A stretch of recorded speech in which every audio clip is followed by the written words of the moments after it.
Ladies and gentlemen, welcome to the show, Mrs. Z and Fifth. What's going on, Mrs. Z? All right, man. This hanging in there. Just happy to begin the new year.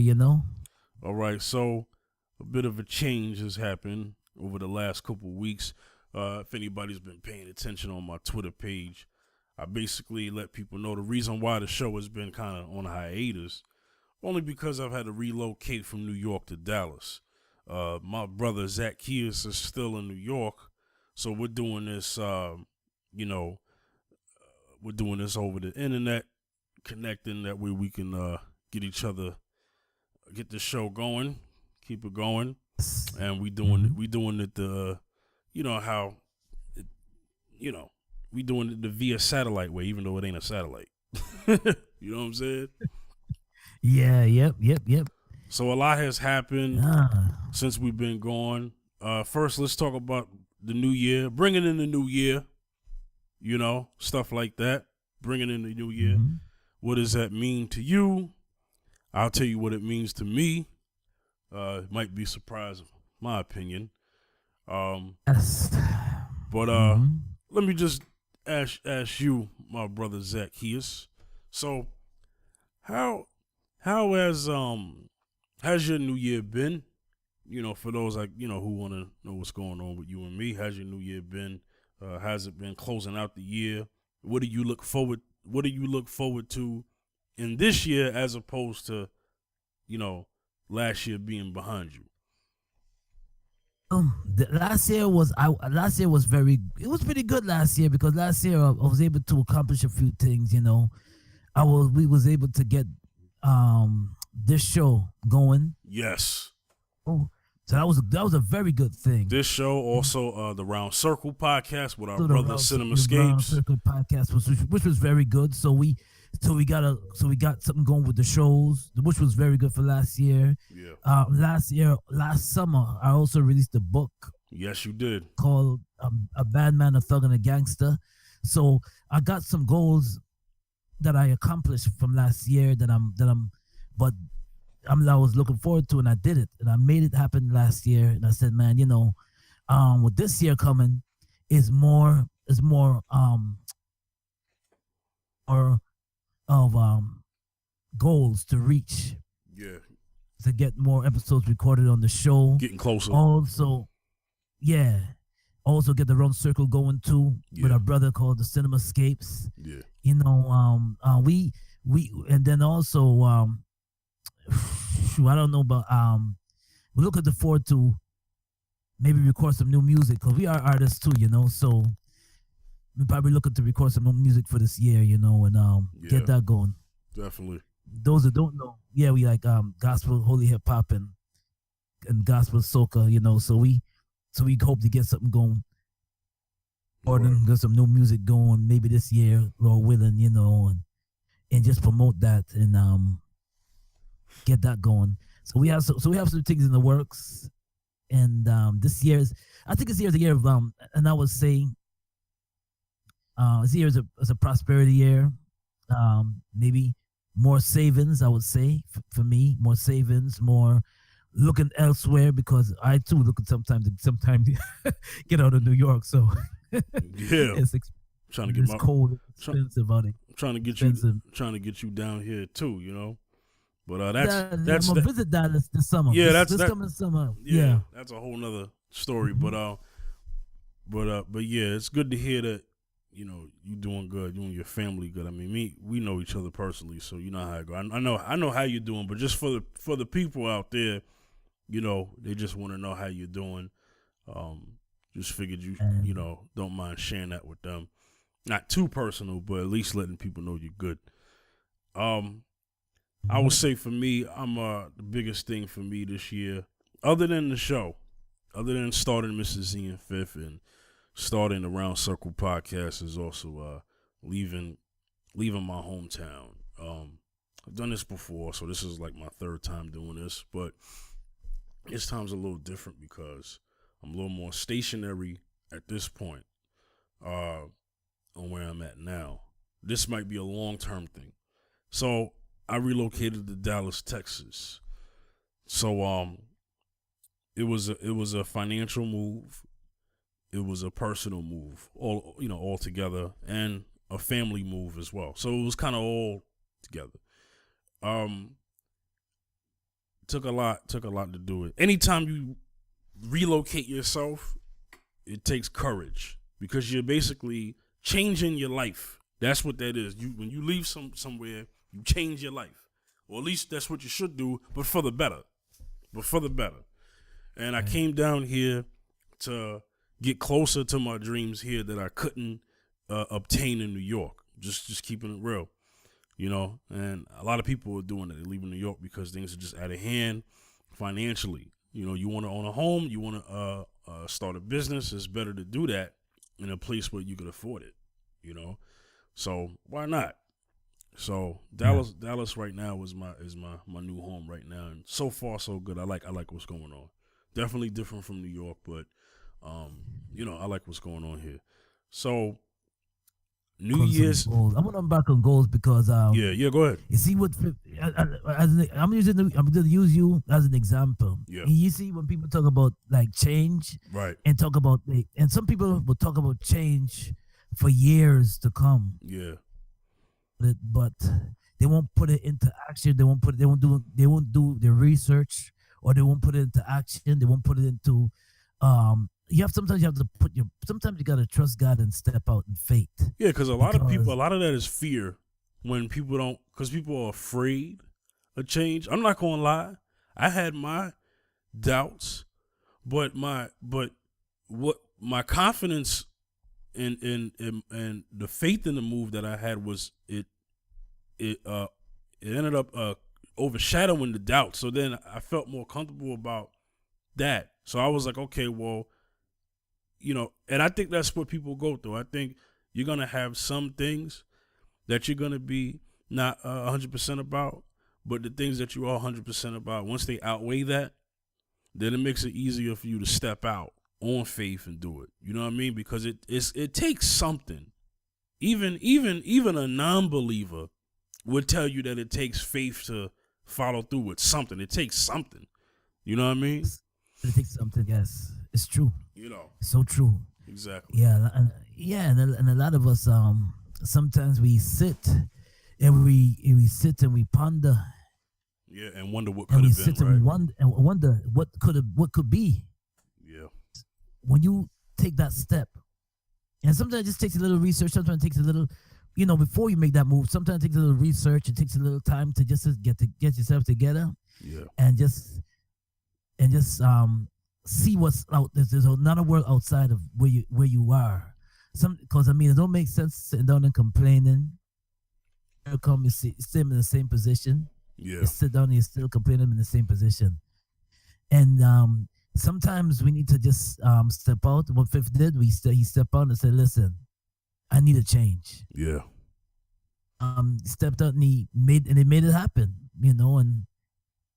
And if you want to accomplish something, sometimes you just gotta take that leap. That's true. Step out sometime. It doesn't make sense sitting down and complaining year after year about the same thing over and over again. Because people sometimes may get tired of you talking about the same thing over and over again. Exactly. So if you want change, you gotta make change. So let's talk about exactly, my brother. Definitely got to do that. I encourage anybody out there, if you're going through something right now and you going through what I went through, as far as like, okay, you want to relocate, whether you're a single person or a person with a family, just know that it's gonna take some faith.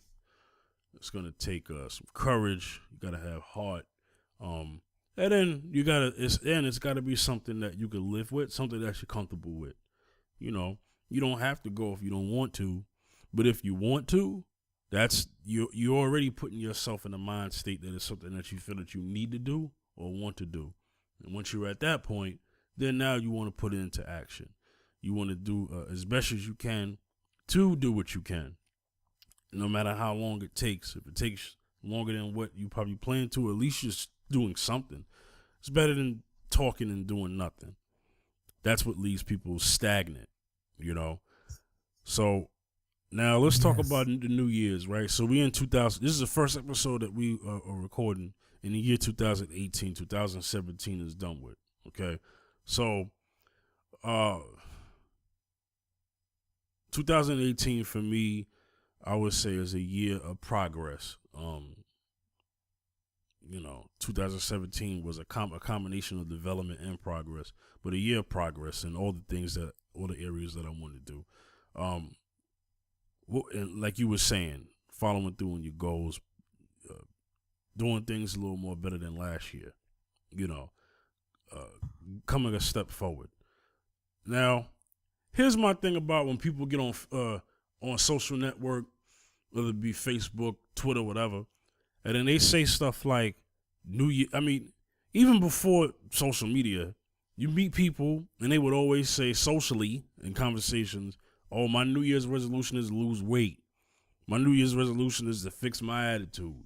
My New Year's resolution,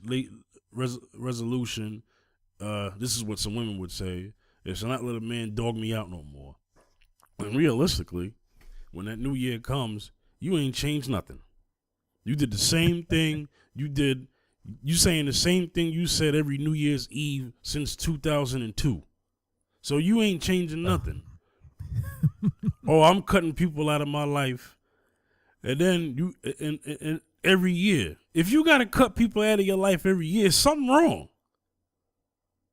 Just circle. Yeah. Change your circle. Change who you're attracting to. You gotta change your circle and change who you're attracting to. I always believe in going with people that have the same goal you have. I believe in always going with somebody that's like my father used to always tell me. Always go with somebody that's doing better than you yourself, or they have the same positive. And I believe that sometimes when you're around the same person, they kind of drag down your spirit. And what I mean by drag down your spirit, I mean they see you talking about accomplishing certain things in your life, but they're always throwing a wrench in it. They're always saying something like, "Well, you ain't gonna go nowhere. Oh, you need money. You ain't gonna go. You talk." Just pull away. Stop letting them distract you. Pull away, and then handle your business. Handle your business, meaning, and your goals done. Right. Sit down, drink, having a 40 with you, sitting on singing out in the corner with you, sitting there drinking Job Malt liquor. Yeah, exactly. That's from the Wayans brothers. That's not a real thing. Yeah, and just clinging on to you and hanging on to you and running the streets with you. It's not accomplishing nothing, man. Me getting to working towards my goals, accomplishing everything. Because listen, ladies and gentlemen, every year we get older. Got that right. So back in the days when I was young, I'm not a kid anymore. But some days I really wish I was a kid again. I remember that joint. Shoot. Yeah. Yes. So keep. Don't hang on people that pull you down, ladies and gentlemen out there. Stop hanging on people that keep pulling you down and keep it putting a damper in your spirit. Not good at all. We gotta keep moving on, and you can't keep doing the same old thing. It's nonsense. Well, because the same old. To me, I feel like New Year's Day to me is just another day on the calendar. I mean, that's kind of how I treat it now. See, back in the days, it used to be more of a tradition kind of thing, but then I noticed that it's all it is. At the end of the day, it's just time. Because a new year to us personally really is once you pass your birthday. When you think about it, you know what I'm saying? A new year when a start of a new year, technically, is gonna be your birthday because that's you aging. You know what I'm saying?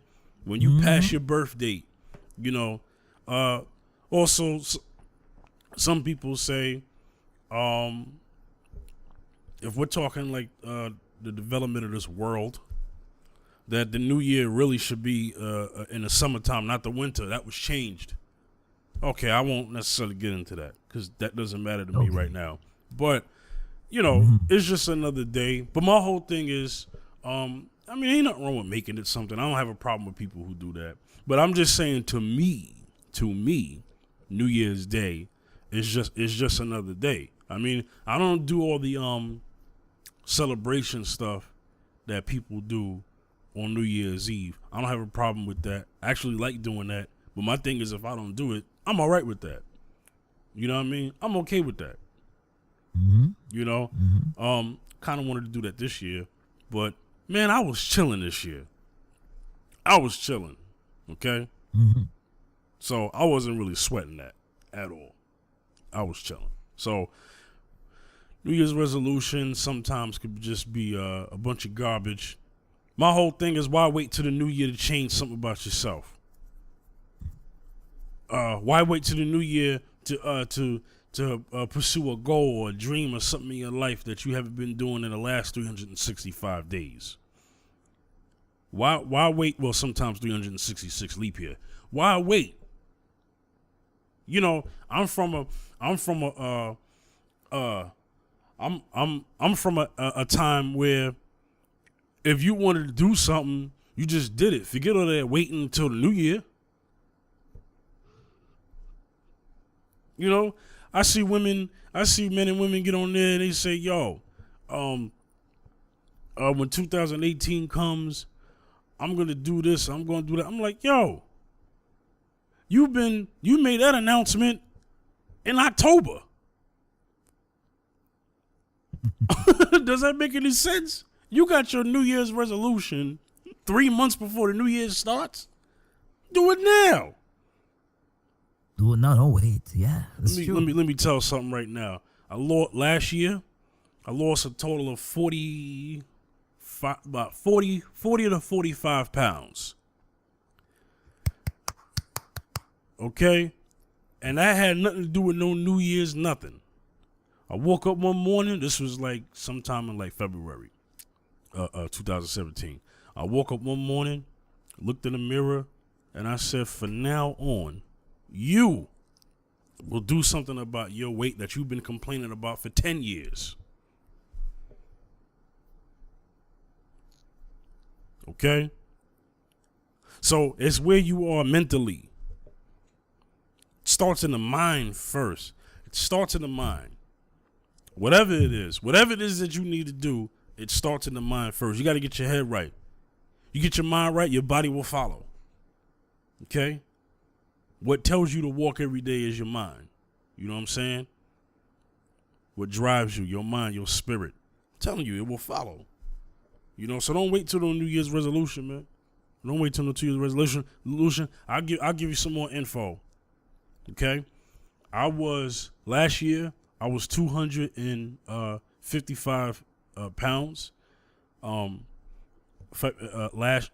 start of last year. Okay, 2017. 255 pounds overweight. Okay, I'm now 205. How about that? Blessing. Now, it took a year's time. I didn't do no quick diet. I didn't do none of that. I just changed the way I ate better, ate early. No more eating late anymore because that's what was messing me up. A lot of fasting, but not like long periods of fasting where you don't eat for days. No, that's crazy. But I did like not intermittent fasting where you don't eat for a lot of hours. So I did stuff like that, but still in a healthy way because you don't want to starve yourself. I never starved myself, never. If I was hungry, I ate. But for the most part, my body got used to eating at a certain schedule. I trained my body to eat at a certain schedule of the day so that my digestive system speeds is better throughout the night, and my metabolism sped up because of that.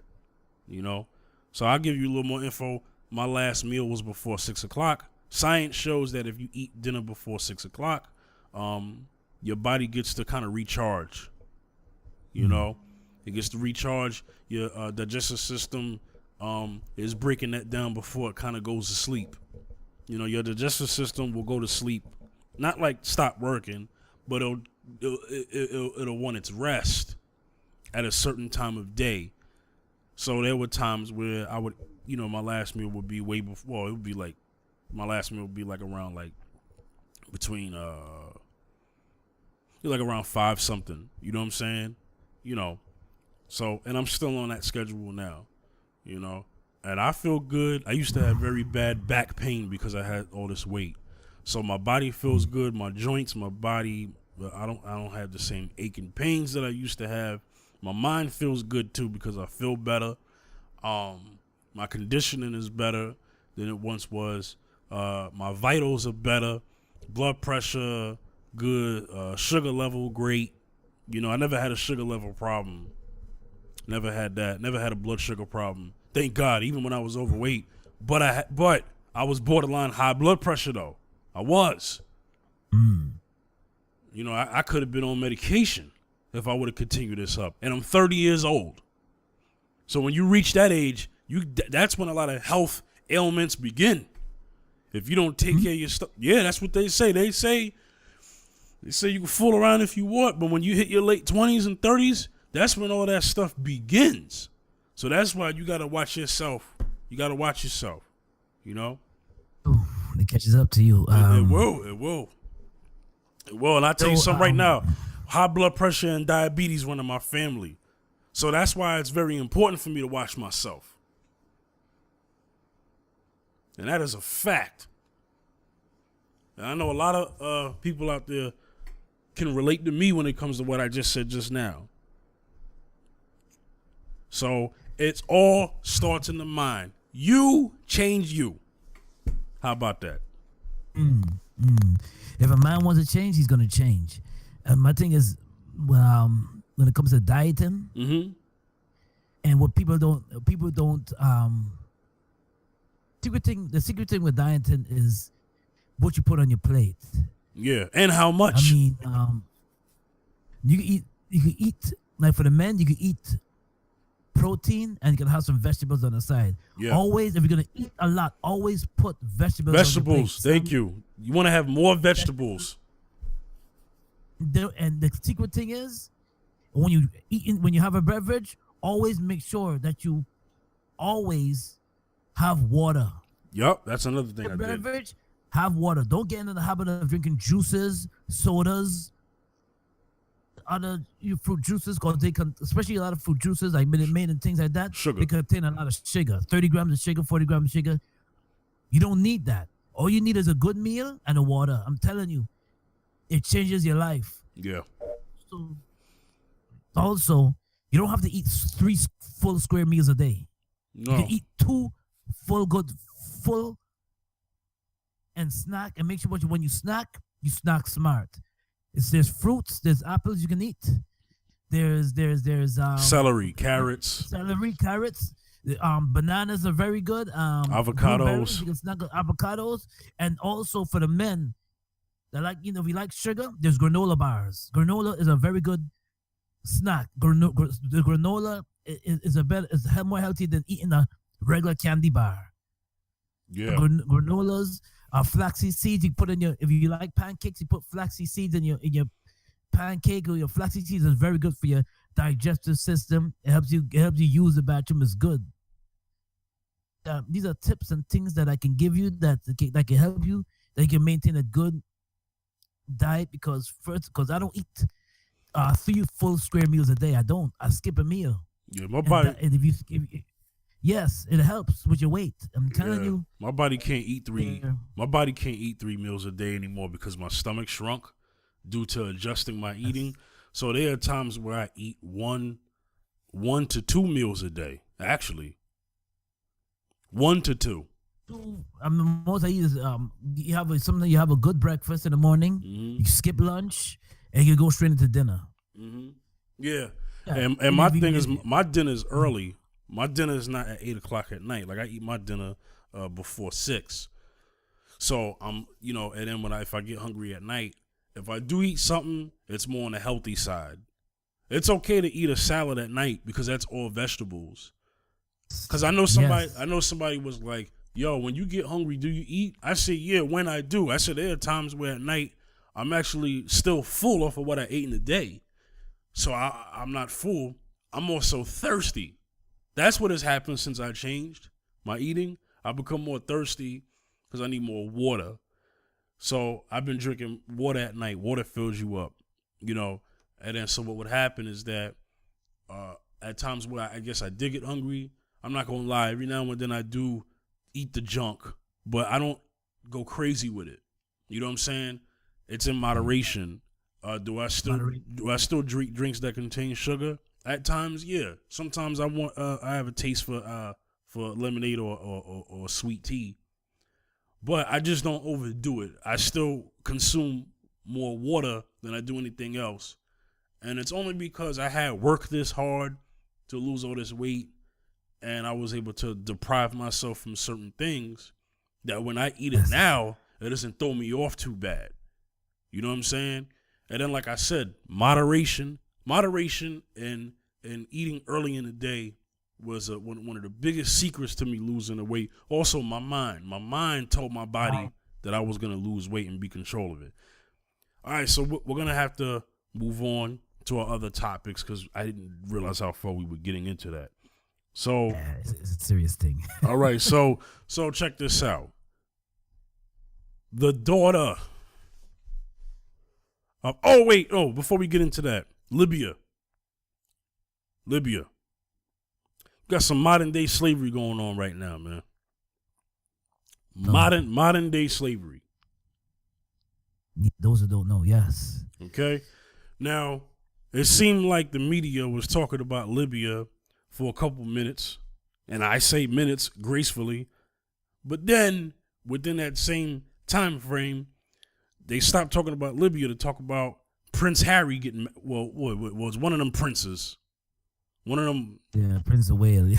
yeah, one of them Queen of England sons getting married to Meghan Markle, who's an actress on the show Suits. You know, she happens to be mixed with black. Anyway, so the problem is, I saw some, and this is fifth talking. Now I'm about to get how I usually am on these podcasts. So there was some coons, bedwenches, and mermaids talking about how this woman was on the come up because she with this man. Okay, come up to what? Come up to what? If the Queen of England respectfully kicks the bucket, they ain't gonna make Meghan Markle queen. They ain't gonna do that. If anything, I'll pass down to that oldest son. The oldest son and his wife, Middleton, whatever her name is. Mm-hmm. It would pass down to her. Mm-hmm. Princess Diana was the mother of these two, right? Because Queen Elizabeth is the grandmother, but Princess Diana died in a car accident. She was being chased. It's a whole other story, but she died in a car accident. Yeah, man. Yeah. Princess Diana was another one who married outside of her race, and now she's dead. I'm not trying to say anything, but what I'm saying is that they got a problem with this man on the verge about to marry this woman, this half sister. They got a problem with that, and she from Compton. Oh, she is? Yes, Meghan Markle's from Compton, yo. Didn't know that. Yeah, how about that? And don't get me wrong, good looking woman, good looking. You know, when I first started watching that show Suits, I was sweating her. So I ain't gonna sit up here. I ain't gonna sit up here and act salty against her. I have no problem with her at all. I got a problem with all these sisters on the internet talking about how because she got her white man, it's better. I got a problem with that. Because you have a problem when. This is what I want to say, sisters. You have a problem when brothers do that. And they're not called. And they're when brothers do that, all of a sudden now, they're coons and they are sellouts and all that. sellouts and all that. But sisters okay is okay, right? Yeah, okay. My thing is, if you're gonna call it down the middle, call it down the middle. Don't call it down to the side. Call it down the middle. If they that, then you that too. And then let's keep it moving. That's all I'm saying. You know? So that was my issue with that. And then that news, let me get back on track. And then that news overshadowed the Libya talks. They stopped talking about Libya. They were showing pictures of brothers being hung up or being lynched by their feet. Jeez. You know, hung upside down and doing something. They got them hanging upside down and working at the same time. They were showing them selling them. They got them in like these look like camps, dang near Nazi camp looking stuff, all that kind of stuff. Yes. I got a problem with that. I don't like seeing that. I don't like seeing that with anybody. I know somebody's probably saying, "Oh, it's because they black. You got a problem with it." No, I have a problem with slavery anywhere. I have a problem with any type of slavery. A lot of slavery you have is sex trafficking, human trafficking, all this other stuff. I got a problem with that. How y'all do it to adults and kids? I got a problem with that. Oh, where's the outrage? I'm outraged about that. I'm not happy about none of that. It's sick. It's sick all for money, man. And for those who do that, you got something coming to you. You got something coming to you. You got something coming to you. I got a problem with that. I got a problem when it happens on this soil. I got a problem when it happens on any other soil. Shoot. As a matter of fact, if anybody is Libyan at this, wait, never mind. Let me not do that. Let me not do that because let me not say that. But let's just put it like this. Don't allow somebody to enslave you. Do what you have to do. That's all I can say without anybody, with somebody coming after me on the government side. Don't let nobody enslave you, and whatever you gotta do what you have to do. Resist. Yes. You know the thing is with the African countries, they're fleeing from some people are fleeing from Gambia, some people are fleeing from Sudan, some people are fleeing from Nigeria, some people are fleeing and cross over. They could go over to Europe. A lot of Africans are trying to get on the Mediterranean to go over Israel, to Italy. It is Italy, and they go over to Europe, Eastern Europe, Italy. They're risking their life, and in the process of risking their life, Libyan soldiers or militia, putting it and for money they getting put in these camps, they getting put in these centers. Now, when you have 90 Africans, they separate the male and the female. They have the male and the female. They have 90 African men in one room. 90 African men to share, and they all share in one bathroom. That's a problem. That's nasty. 90 African women, and they all boil down to just one bathroom. That's an issue, and the food is very scarce. They're risking their life trying to get over, leaving their motherland to go over to Europe. They're risking their life, and in the process of risking their life, some of them don't even make it on the ocean, because you see the boats that they're floating on is they're floating on like blown up balloon kind of boats. Yeah. A lot of them died too. A lot of them been dying trying to. Yeah, a lot of them died. 4,000 people dying, they perish. They're losing their life in the process of fleeing and trying to get to Europe. They're losing their life. They're sinking in the ships. They're sinking in their little boats that they're traveling to get to Europe. It's a sad situation, ladies and gentlemen. It really is sad when you look at it. When you go on YouTube, we go to any documentaries, you see it. You can't believe your eyes. This is this day and age, 2018, 2017, 2018, that this is going on. And it's sad, to see so much the people suffering. They're coming over and they're doing anything. Watching a documentary, and one brother said that he rather die to get caught. Yes, he wants to die. So it's really sad. Children suffering and mothers suffering over the slavery thing, and it's all because of money. It's sad, man, because they catch you and you go down. They go to Africa and you go to Libya. They catch you and they hold you ransom for money, and they put you in the camp. And then you only brought them to one meal. It's not even a meal. It's half a meal because they're giving them a piece of bread and maybe possibly some meat. It's really a sad situation. And these centers, the stench is so high that because only boil them to one bathroom. So they've also done auctions. They also exactly do the auctions during these slave trades. It's really gruesome to see, man. Historically, on the eastern side of Africa, you've had the Arab slave trade in East Africa. Now we talk a lot about the transatlantic slavery. We talk about that European slavery, chattel slavery over us on that side, and taking us on over here on this side of the map. But on the eastern side of the map, you had the Arabs enslaving the Africans. Mm-hmm. So this all goes back to that. Okay? It all goes back to that. So historically, it's like history repeating itself. And I'm not about to have that on this side.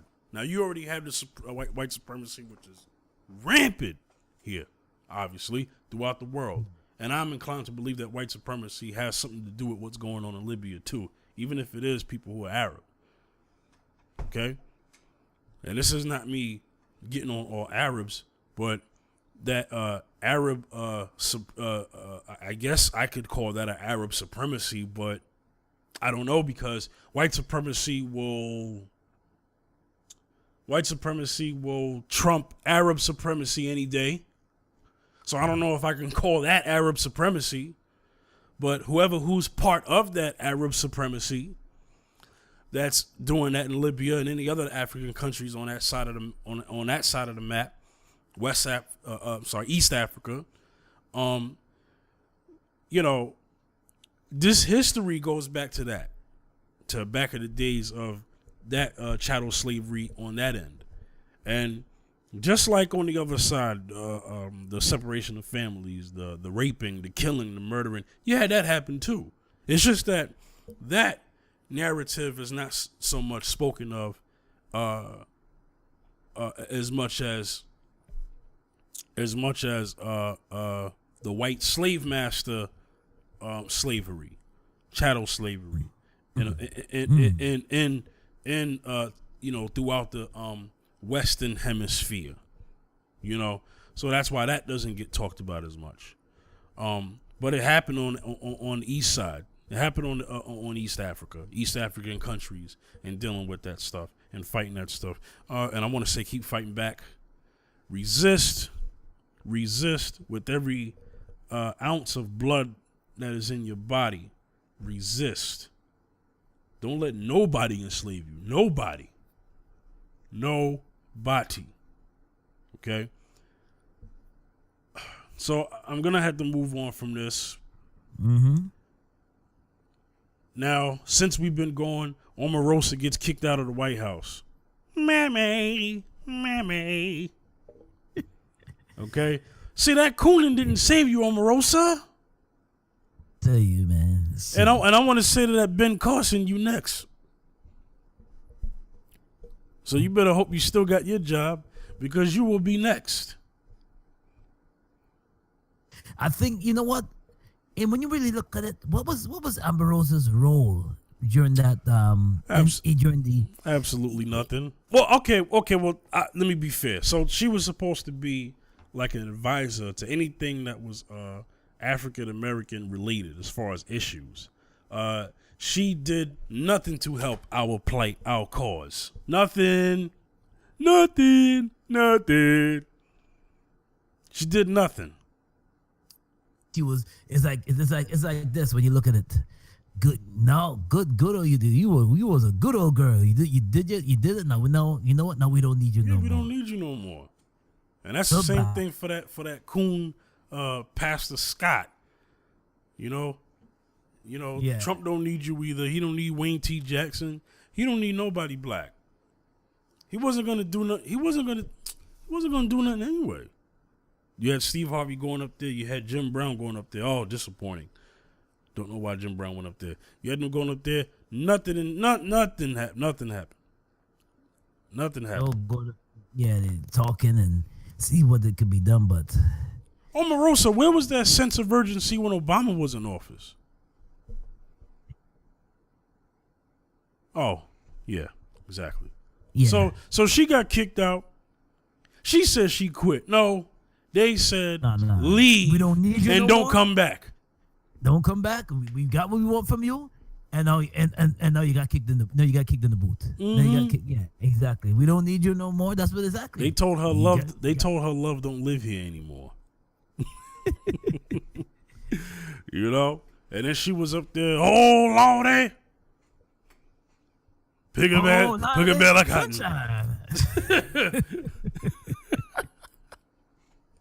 She was up there praising Massa Trump. Master Trump, I sick, Master Trump. Ain't nothing like that. That's right, Master Trump. You doing your good thing. This is probably mean for me to say, but I wonder when she was in the White House, did she have a napkin in her pocket and wear white gloves?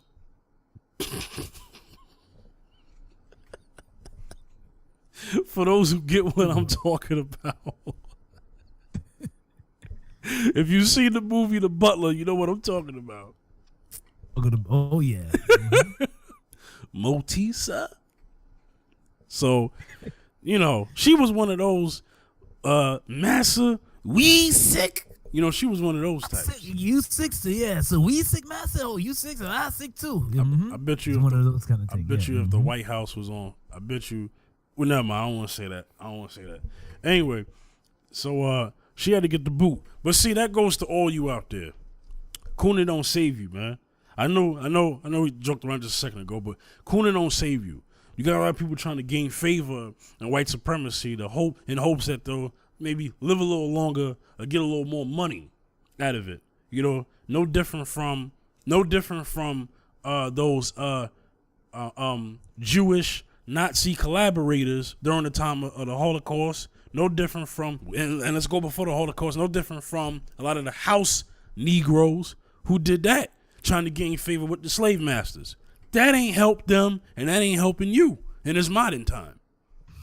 It ain't helping. All you doing is putting your people in a worse position when you do that. Because then when somebody of that kind does it, then they feel, oh, well, that gave us license because, oh, well, it wasn't racist because they're black. No. I happen to call black people who hate black people, I call them black white supremacists. Oh, yes, they do. So I treat them the same as white supremacists. I'm like, okay, well, you with them. Right. So I guess people. It's funny because oh no, it wasn't you. CinemaScape sent me a picture of Stacey Dash in a movie. Looked like a one of those B movies, that go to straight to well, not DVD, but I guess straight to internet or whatever, Netflix or whatever. I guess these days, and it's mainly black people. I'm like, oh, Stacey. So all that cooning you was doing when you was on, she cooned so hard, and then she got up there at the Oscars last year and said, "Happy Black History Month, everybody." Cringeworthy. You had people in the audience who wasn't black looking at that like, ooh, not good. Bad timing. See the thing, she wants to ban Black History. She said ban black, right? Ban BET and ban Black History.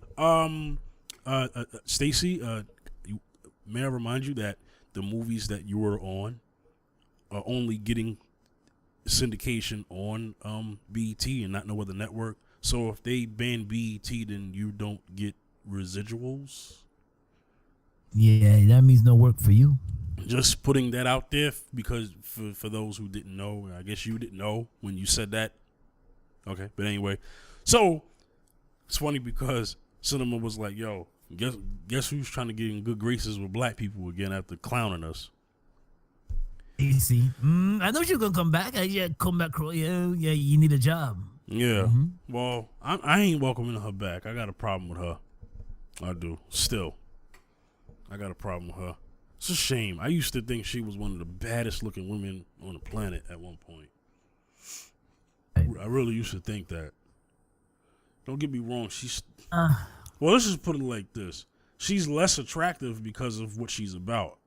So when I look at her, I don't say much. I'm like, that's her. I didn't know she was such a coon. Jesus Christ. When I heard, from what I where she was, how she was talking, I said, "Man, look at Stacy, coon as ever." Yes, a lot of self-hate, drinking a lot of sipping on that Kool-Aid, coon Kool-Aid. So a lot of self-hate,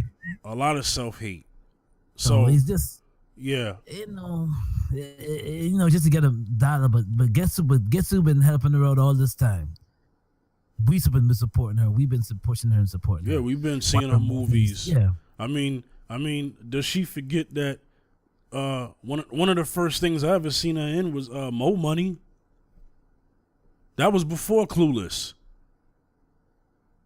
Clueless is what made her. Clueless is what kind of pushed her up to the white audience.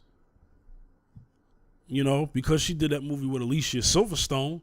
But before that, she was in Mo Money with Damon Wayans and Marlon.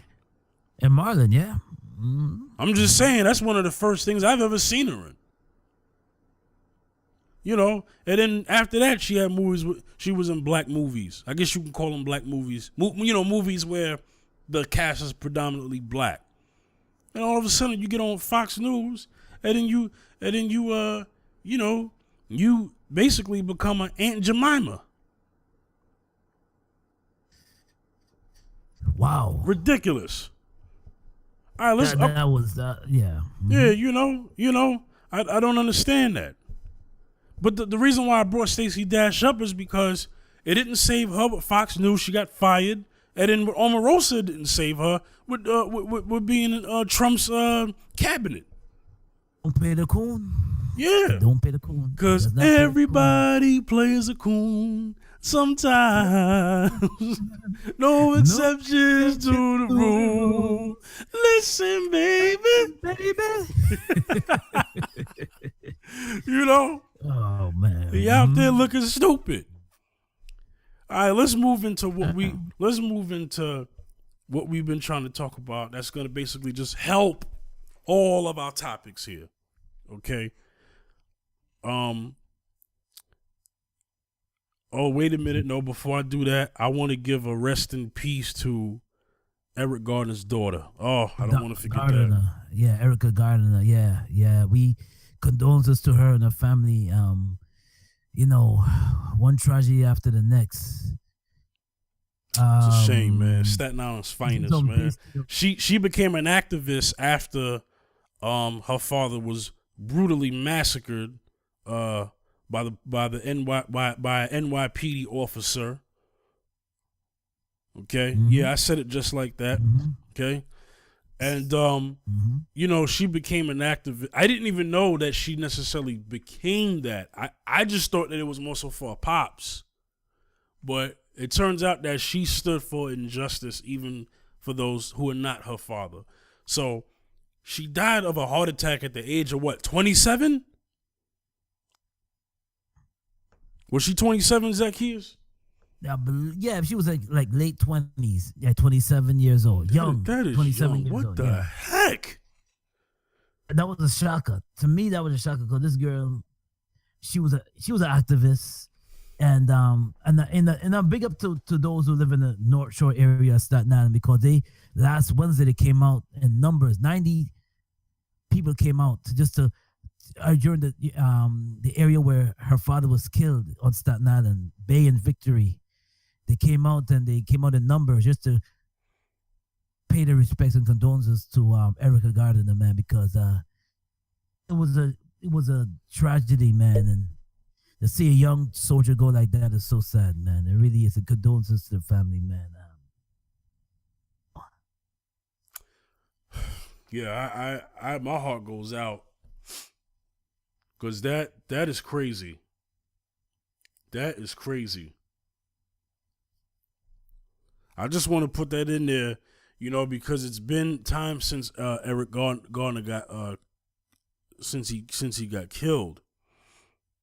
So I know some people don't like when they say the words "killed" and "died." No, got killed because if it wasn't for him being roughed up like that and put in chokeholds, and the man was asthmatic, you put an asthmatic in a chokehold, eventually they're gonna die if they don't get a pump.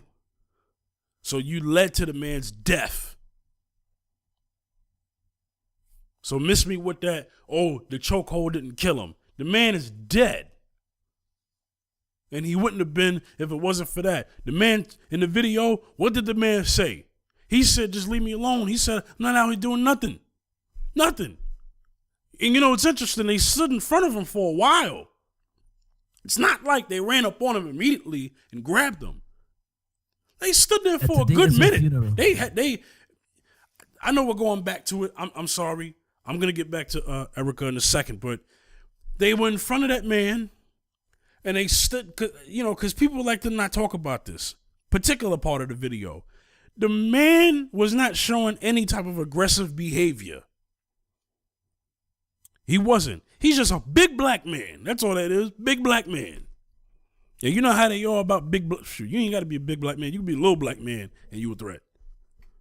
And he just so happens, according to white supremacy, you're a threat to them. And he was sitting there talking. He said, I ain't do nothing. I ain't doing nothing. They stood there for a good minute. Waited for the actual, they said, okay, we're just going to stay in here. And none of us are going to choke him out. So we'll just wait for the cop that will do it till he gets here. Then we'll start grabbing him. That, to me, was an execution. Execution.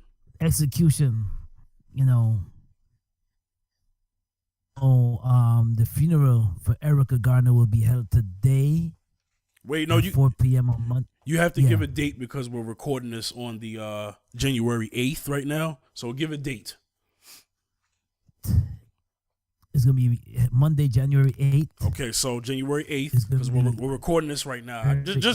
Just for those who are listening. So, all right, I'm sorry. Go ahead, Zaccheus. So January 8th. 8th, Monday, January 8th, her funeral will be held in the Catherine Church in the First Corinthian Baptist Church in Harlem at 4 p.m. And if you're in the New York area, that's where, if you want to attend if you're in the New York area, it's gonna be at 4 p.m. on January 8th, Monday. So this could pay condolences, respect to Erica Gardner. It's gonna be crowded. I know it's gonna be crowded. A lot of I believe so. Black Lives Matter would be there. Also the Action National Network will be there to attend. It's sad, but to give pay respects today. She would be buried. Her service would be today. Yeah. So by the time this episode uploads, it already had happened. Yes. Because we pre-record these shows. All right. Anything you want to say about it? I'm sorry because I kind of went off on a rant about what happened at Garner, but anything that you want to say about this, Zaccheus? I would say that she didn't let her father's death passing. She used her father's passing as a vehicle to stand up for injustices done, because an injustice was done to her father. Yes. So she used her platform as a vehicle to use it to help others with the injustices done to young black lives out there. There's a lot of injustices done that sometimes it's not even reported, but she stands out as an activist after after her father's passing, she stood out and she said, "You know what? No more. I'm gonna put my voice and I'm gonna get my voice heard for those who are injustices done. The same way how they took my father, it can happen to many others as well. So I'm gonna put my voice out there and I'm gonna show activism to use my platform and I'm gonna use it in a positive way." And she did that. So she was only 27 years old. Respect and condolences to the family, and we need more activists. We need more people stepping out, like young people, especially young people stepping out and taking the act of activism and getting their voices heard for injustice. Because when that happened, man, and jeez, I only see them in person because I live in the area, so I only see them in person once. Exactly. I only seen him in person once or twice, and cinema, you know, our boy, for you guys who listen to the Round Circle, Cinema Escapes. He knew him. Maybe not personally, but knew of him because there were times where they was out there and he was there, and anytime they did any type of anytime he did anything with the ministry that he's hooked up with at the time. It would be in that area, so they would know him.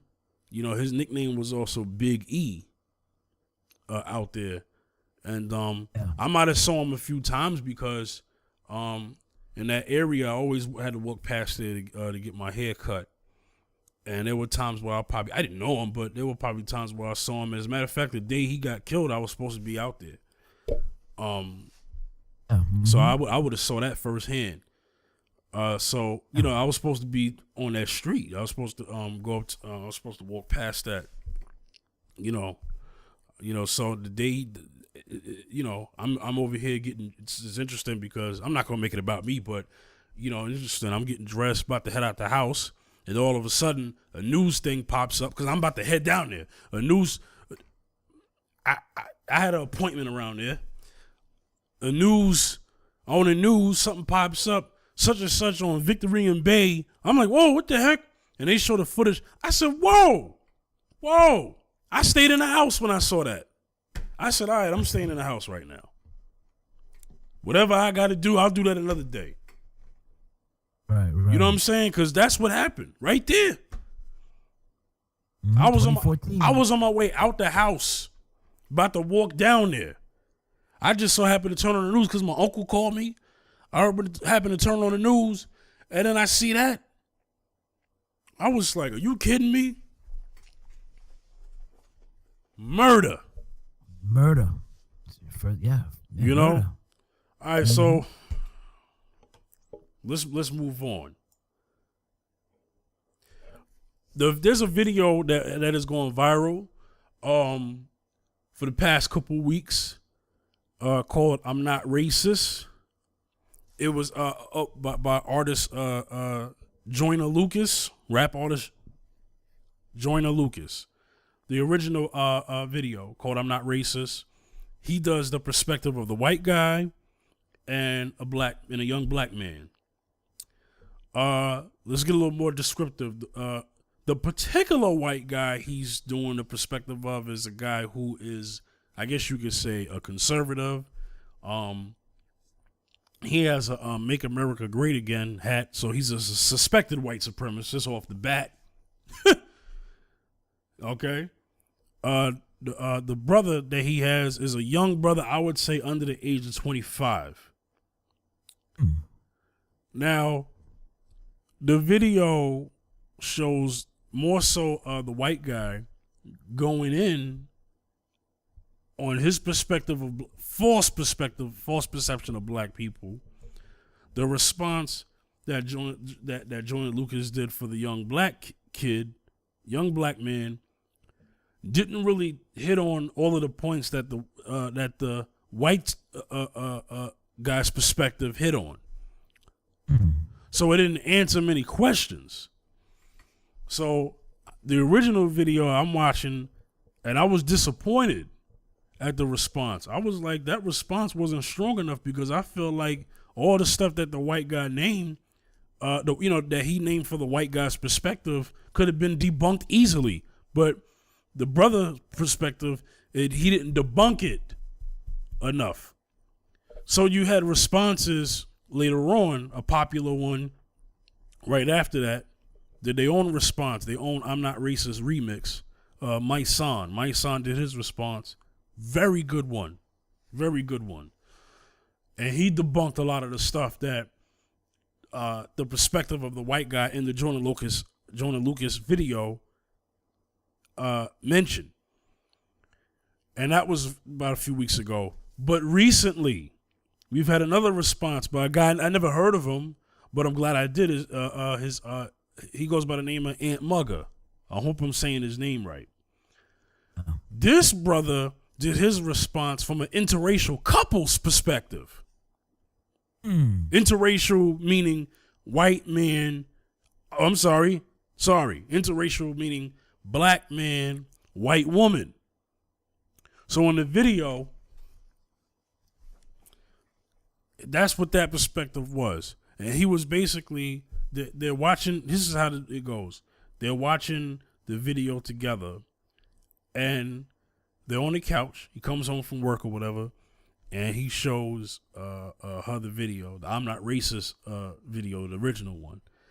And he's listening, they're listening, and you can see that she's leaning more towards what the white guy is saying. Now, go figure, because she happens to be white. And so he's a black man. In the video, they're supposed to be in a relationship.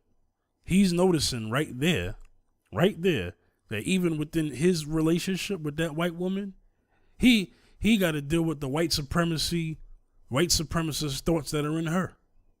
And that's supposed to be his girlfriend. I'm saying that's what I get from the video. And I'm sure in real life, that's what a lot of black men or white or black women are going through with their own interracial relationships with white people. But I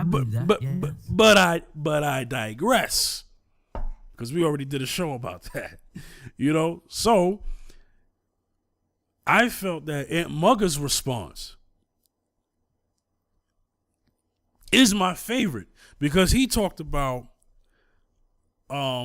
stereotypes. He also talked about how they institutionalize black people socially by putting us in the hood, putting us in ghettos, creating social programs that took black fathers out of the homes. Oh, he went there. He talked about banks started from slavery, J.P. Morgan Chase and Wells Fargo.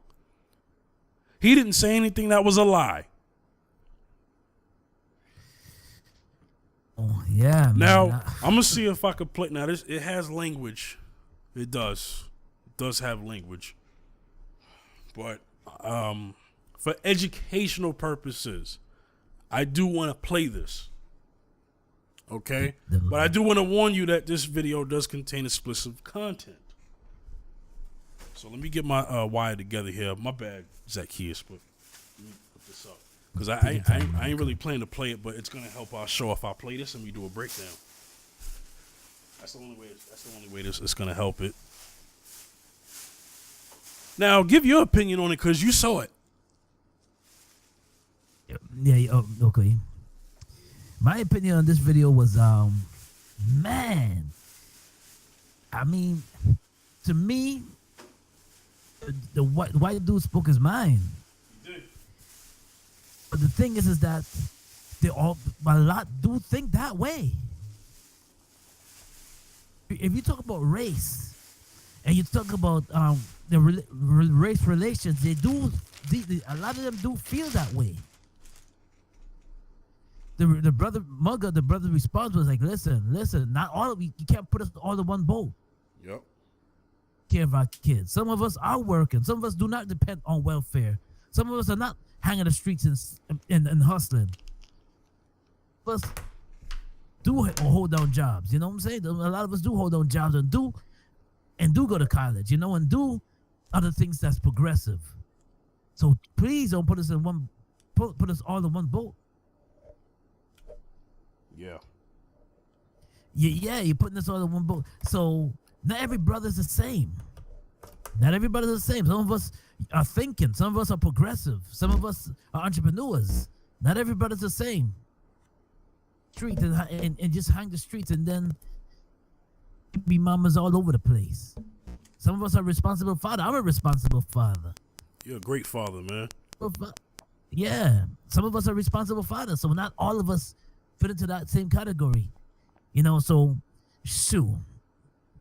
I mean, there's so much I can write a song about that too and respond to. So yeah, exactly. Man, you know what I'm saying? So not all of us fit into that same. All of us fit into that same boat, that same character. No. So no, you're wrong. So he's wrong right there. And but you know, the sad thing is that some of the white supremacists do think that way, straight up and down. They do. Yeah. So that's my response to that video. This is what I'm gonna do. I'm gonna play his response only, all the way, and then we're gonna rewind and then break it down. Okay? I'll play it through and then rewind, break it down. So I need to get it queued up right. Hold on, let me make sure. Okay, I got it where I needed to. Ooh, I'm sorry for the feedback. Here we go. Call this man a nigga this, nigga that. Yo, he's saying every nigga's a gangster, every nigga don't take care of the kids, every nigga's a thug. Like, fuck out of here. Like these are thugs. Yo, you. Zaccheus, you heard that? Yeah, I'm hearing it. Make sure you hear it out, but I'm hearing it. All right, I got you. Let's go. Hold up, first off, just let me interject. So every nigga a thug, get off the internet. They hang a nigga for trapping or if he stole money. Guess they only respect the thief, he still a whole country. Guess they only respect the killer, he enslaved the kids. Not the nigga trying to hustle just to save his kids. We in the ghetto, they don't love us, so we take instead. But wake up, cause it's the same shit that they done did. Talking about your forefathers, they all robbers. Turn around now, they got Alzheimer's. They teach that same shit to their children, they all follow. No, our kids getting fried by the pigs, they pork grinders. Talking about put your suit back on. We had a Black Wall Street, y'all bomb that John. So which one is it? You want us to get it? Want us as niggas? Your actions telling me that you only want us defenseless. Big business, I guess, for big britches. Hiding behind the police, they big bitches. Hiding behind all that money and the power that they gain from the 400 years with no exchange. Just think about all the pain that you think you got. Your kids inherit that. You don't think just watch. You standing out in the field, trying to pick this cock. You a slave from the day you born to the day you drop. And when the sun comes on, just make you cry. Cause master raped your wife and he make you watch. The bastard got you working, he pay you squat. Plus he get a bank loan off the slaves he got. To start up a Chase Bank or start up a Wells Fargo, that's 2 banks. Started with slave money, oh you ain't know? Yeah, so you can sit right down. All them slave owners kids running shit right now. This why the fucking system remain crooked. Throwing cops a oop, a nigga passed, they ain't looking. These the same descendants that was given us strange whoopings with lacerations and castrations. They all work for the magistration. I'm not racist. I just wonder why they do it, how they do it. Black wealthy neighborhoods, they put a highway through it. I swear to God, I'm not racist, but I'm not stupid, I'm not racist. That's on my dead mama. And y'all created the hood, y'all call it redlining. And y'all created new slaves, y'all call it fair timing. But we ain't bringing in them drugs, don't you dare try it. And you brought up welfare with this some type joke. Majority of welfare go to white folks.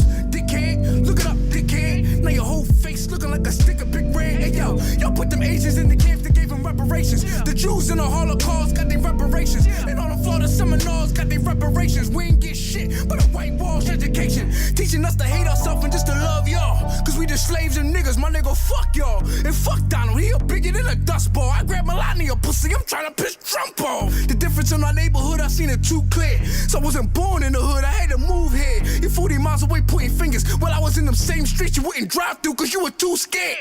You wouldn't understand my struggle, shit fucked up. A lot of niggas grab my hustle. I got a lot of white brothers, and I love them. They ain't been through it, but still understand my troubles, you hear me? But you the type say make America great again. But this country was never great for a black man. Ain't got that silly nigga hugging with you. I ain't hugging with you, it's like a Nazi hugging a Jew. See the problem is, you act like it's his way in the past. Cops whoop my grandma ass, your grandma lad. You playing like you don't get it, well let me explain it through. What the fuck did she teach your parents and what is they teaching you?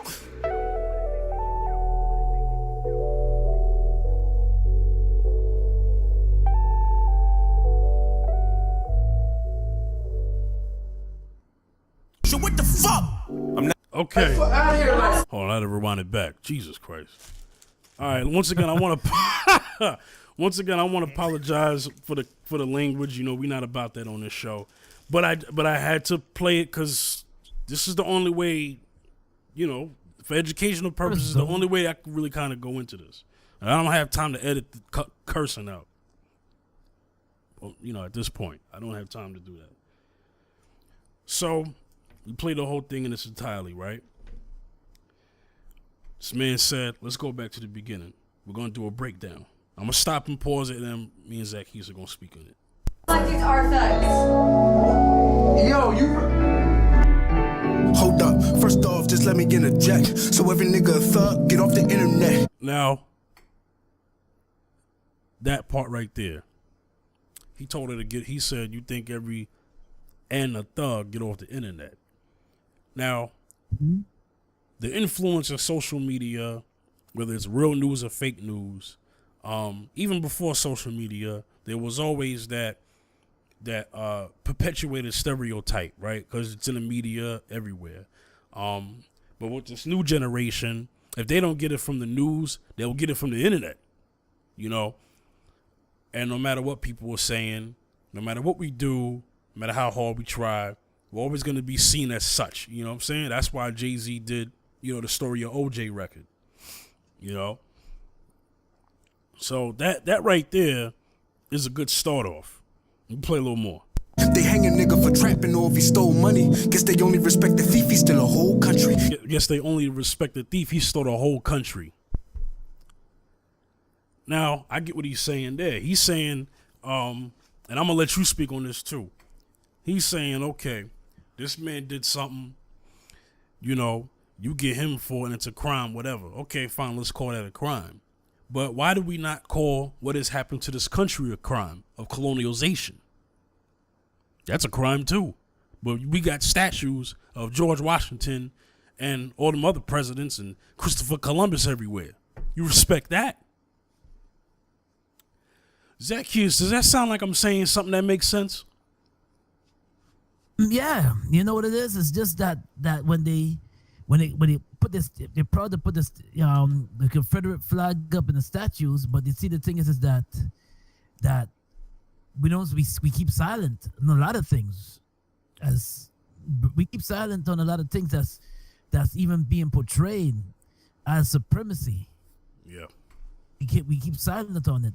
And the only reason why we keep silent on it because we're trying to strive in life. We're trying to make money. We're trying to do other things, and we're trying to feed our families and so forth, so forth. But I like what he said about embarking, like, you know, even with the banks. Yeah. You know, we're gonna get to that. We're gonna get to that.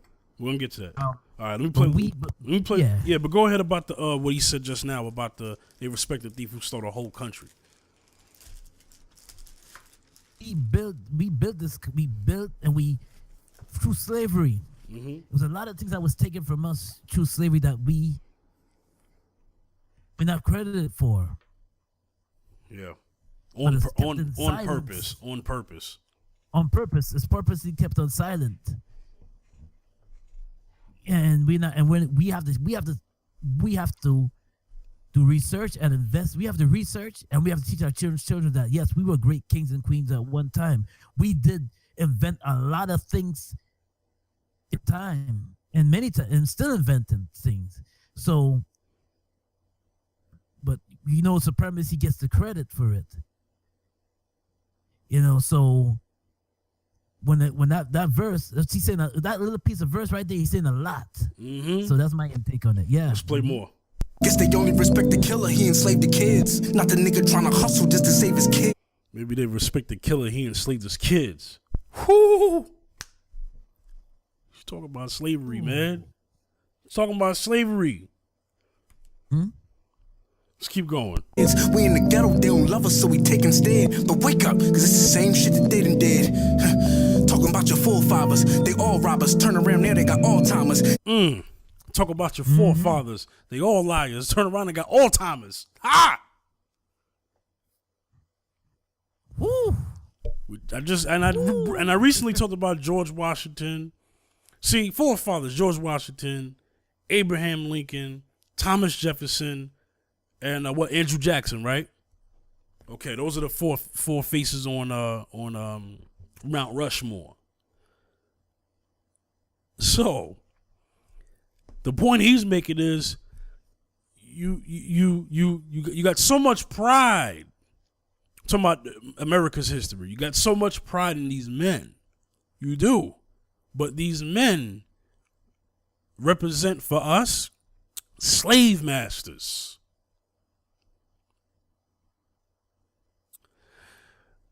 You know what I'm saying?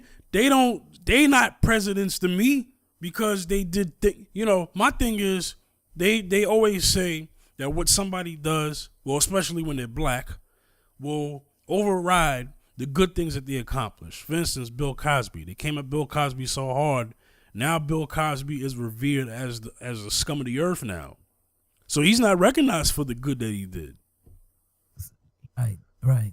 But you still recognize there's still George Washington statues, Abraham Lincoln statues. When they were talking about getting rid of Robert E. Lee statue, this one guy, Trump said, well, where does it stop?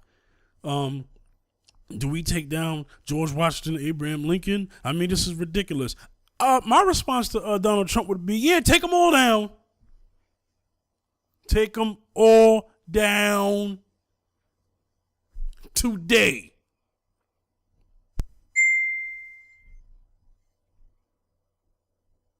Does it stop? Yeah. Or when does it stop? If you take him down, you're changing history. You're changing history. Okay, well, my response is, see, if he would have been talking to me, I would have said, yeah, take them all down. Yes. Because in Germany, they took down all that Nazi stuff. Well, at least did the best they could. Ain't no Hitler. Ain't no Hitler statues in Germany anymore. They took all of it down. You So can't. it doesn't remind them of the ugly history. That's why they took all Exactly. of, that's the only reason they take it down. They did a better job than Because they have an America. ugly history. They've done a better job than America has done with the history of slavery. I tell you that much. Let's play some more. It's that same shit that they children, they all follow. Now our kids getting fried by the pigs, they pork grinders. Talking about put your suit back on. We had a Black Wall Street, y'all bomb that joint. So which one? Children. Talk about put your suit back on. We had a Black Wall Street. Y'all bombed that John. Mm-hmm. My man talked about Black Wall Street. Mm-hmm. I'm glad he brought that up. Because a lot of our folks don't even know about Black Wall Street. I'm glad he brought that up because a lot of us need to we learn about the Black Wall Street. You know, it was a prominent community that we had in Tulsa, Oklahoma. Those who don't know, in 1919, was it 1921? Yeah, from 19. Well, I'm trying to think when it got destroyed. It was in the 20s, but yeah, exactly. Well, okay, 1920s. I don't have the actual date right now. I hate that I don't. Let me try to find it right now. But yeah, Black Wall Street, we call that the first 9/11. That's what we call that.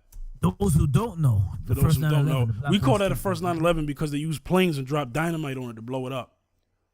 Dynamite. Yeah, race riot. Here we go. 1921. You were right and exact. That's when it got. That's when it got destroyed. Where it all stemmed from? A little boy in an elevator, black boy in an elevator. I think he grazed the white woman standing in the elevator, and she cried rape, and then he said, let's go burn that city. Yeah, that's one story. Another story is I've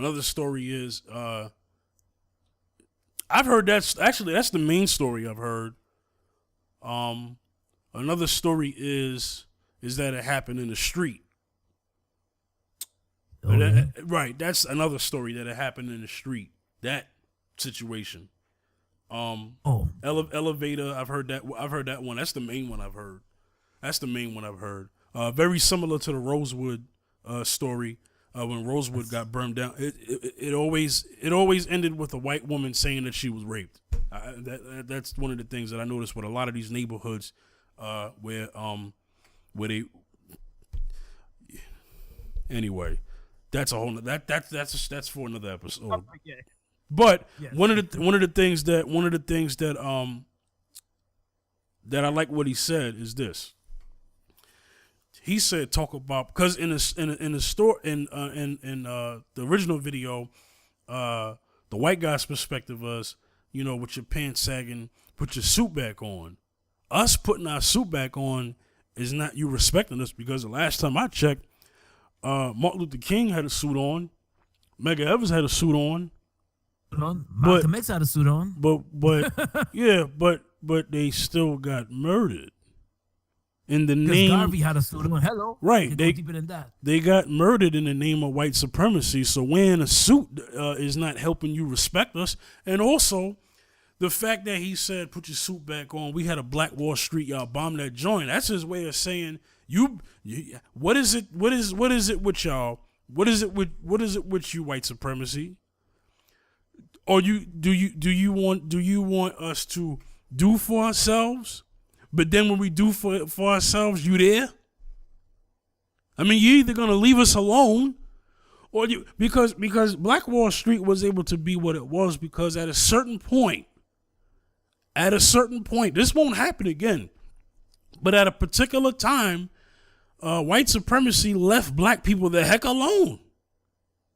And we started to do very well. But then when we did well, white supremacy said, "Oh, no. They can't have that." Boom! Yes. So don't now get on us and say, pull yourself up by your bootstraps, because that's exactly what they were pulling themselves up by their sandal straps if they even had any in Black Wall Street, but you were bothering them. See, Black Wall Street would exist today if white supremacy would have left us the heck alone. But you see, the thing is, they use something like a rape tool. Because they always want to shut it down, but they use something like a rape or cry or a lie to shut it down. Oh, because ammunition. Well, because that is all the justification that they need to wipe clean and swarm like locusts and destroy something and leave no remains. That's all they need. They don't even need that. But at that time, their whole thing was that, and then sadly you'll hear people today who are on the side of white supremacy say, "Oh, well, you know, they shouldn't have raped that white woman." So basically what you're telling me is, okay, number one, that was alleged. Okay, because I don't believe that happened. So what you're saying is the rape of one white woman is an excuse to kill over 300 black folks? Let's move on. Exactly. I'm just saying, if a rape actually happened, why not go after the person who did it? Why you got to bomb the whole freaking town? Exactly. You know, you can't reason with white supremacy. White supremacy has no code of conduct of any. Well, I'm sorry, moral conduct. That's better, because they do actually have a code, but they don't have any moral conduct. They don't have any moral sense of. They don't have any. It's animalistic behavior. That's what white supremacy is. But anyway, let's play the rest of this. One is it, you want us to get it, want us as niggas. Your actions telling me that you only want us defenseless. Big business, I guess, for big britches. Hiding behind the police, they big bitches. Hiding behind all that money and the power that they gain from the 400 years with no exchange. You think about all the pain that you think you got. Your kids inherit that. You don't think just watch. You standing out in the field, trying to pick this cock. You a slave from the day you born to the day you drop. And when the... See? Now he talked about the origins of this country, of the establishment of the new America. He's saying the burden that that black people have to live with, that is something that is unique to us at that time, because he's saying you were a slave from the day you were born. Yeah, because at that time during slavery, that's exactly what your future was. You didn't see a future. You didn't see a future of it ending. This is why we had Harriet Tubman and Nat Turner and many other nameless slaves that revolted. Yes. They didn't see any freedom in their future, so they had to fight. But like what white supremacy said during the course of slavery, this is the way of life.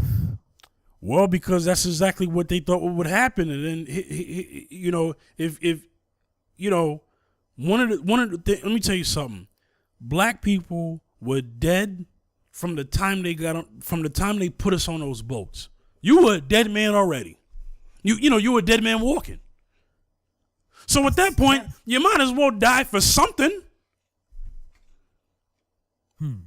The moment they captured you and put you on the boat, you were dead. You were dead already. You was dead already. You're a dead man. So that was remember. I'm sorry. Go ahead. I'm sorry.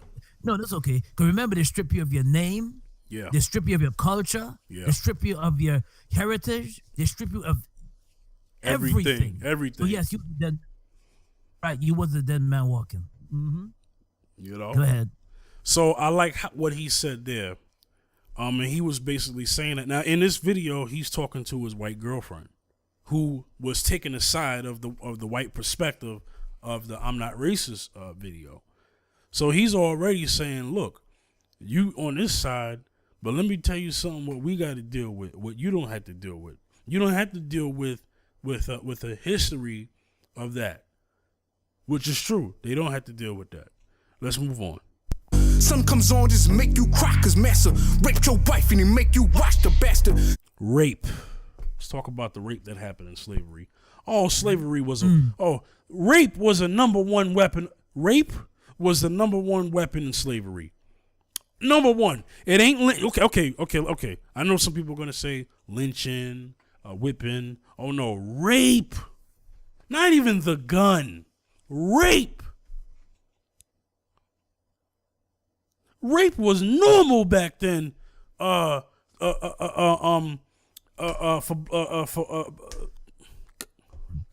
so upset that I'm missing my words. But in slavery, rape was normal to them. Normal. It wasn't even rape to the slave masters. Rape was sex to them.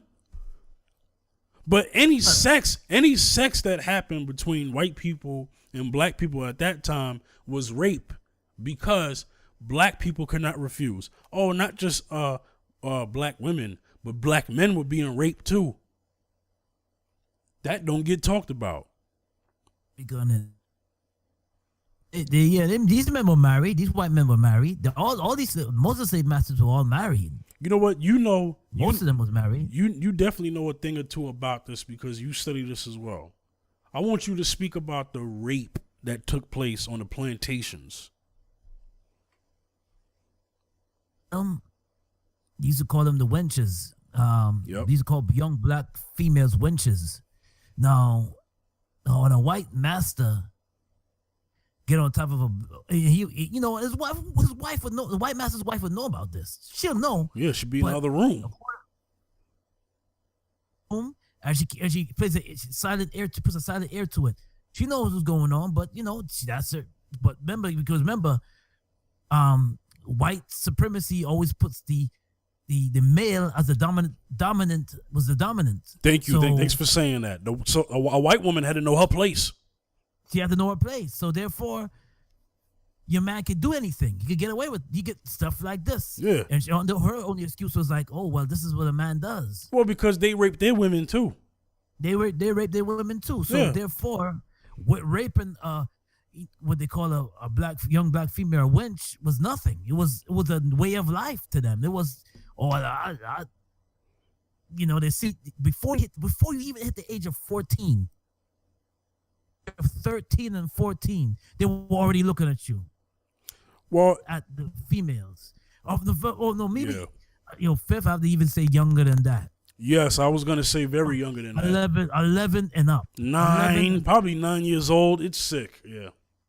Because they didn't want to get the first dips. Yeah, it was sick. It's sick. It's sick. If you really read books and do your research on slavery and go into depth with the study of slavery, it is sick how much rape. It was like it was like an everyday thing. Well, because people want to talk, because now, say if we were to have a conversation about rape victims, historically, rape victims would be almost everybody at the time of slavery was a rape victim. Think about it. Because of how much rape that happened. Pretty much almost everybody. And like I said, you had men. The men got raped too. There was slave masters raping men. I know we talk about the women, and that was a weapon too, because Willie Lynch said rape them so they could have mixed, so you can dilute the color line and kill off the black man, because the black man carries the seed, which will increase the population. He holds the population.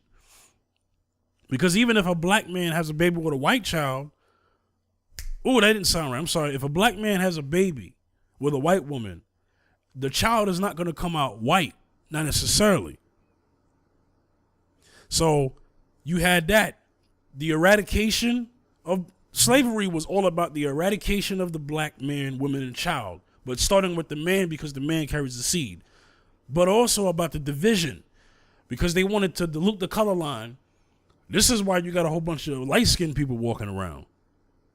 Because of generations of rape. No, I got to say it that way. I have to.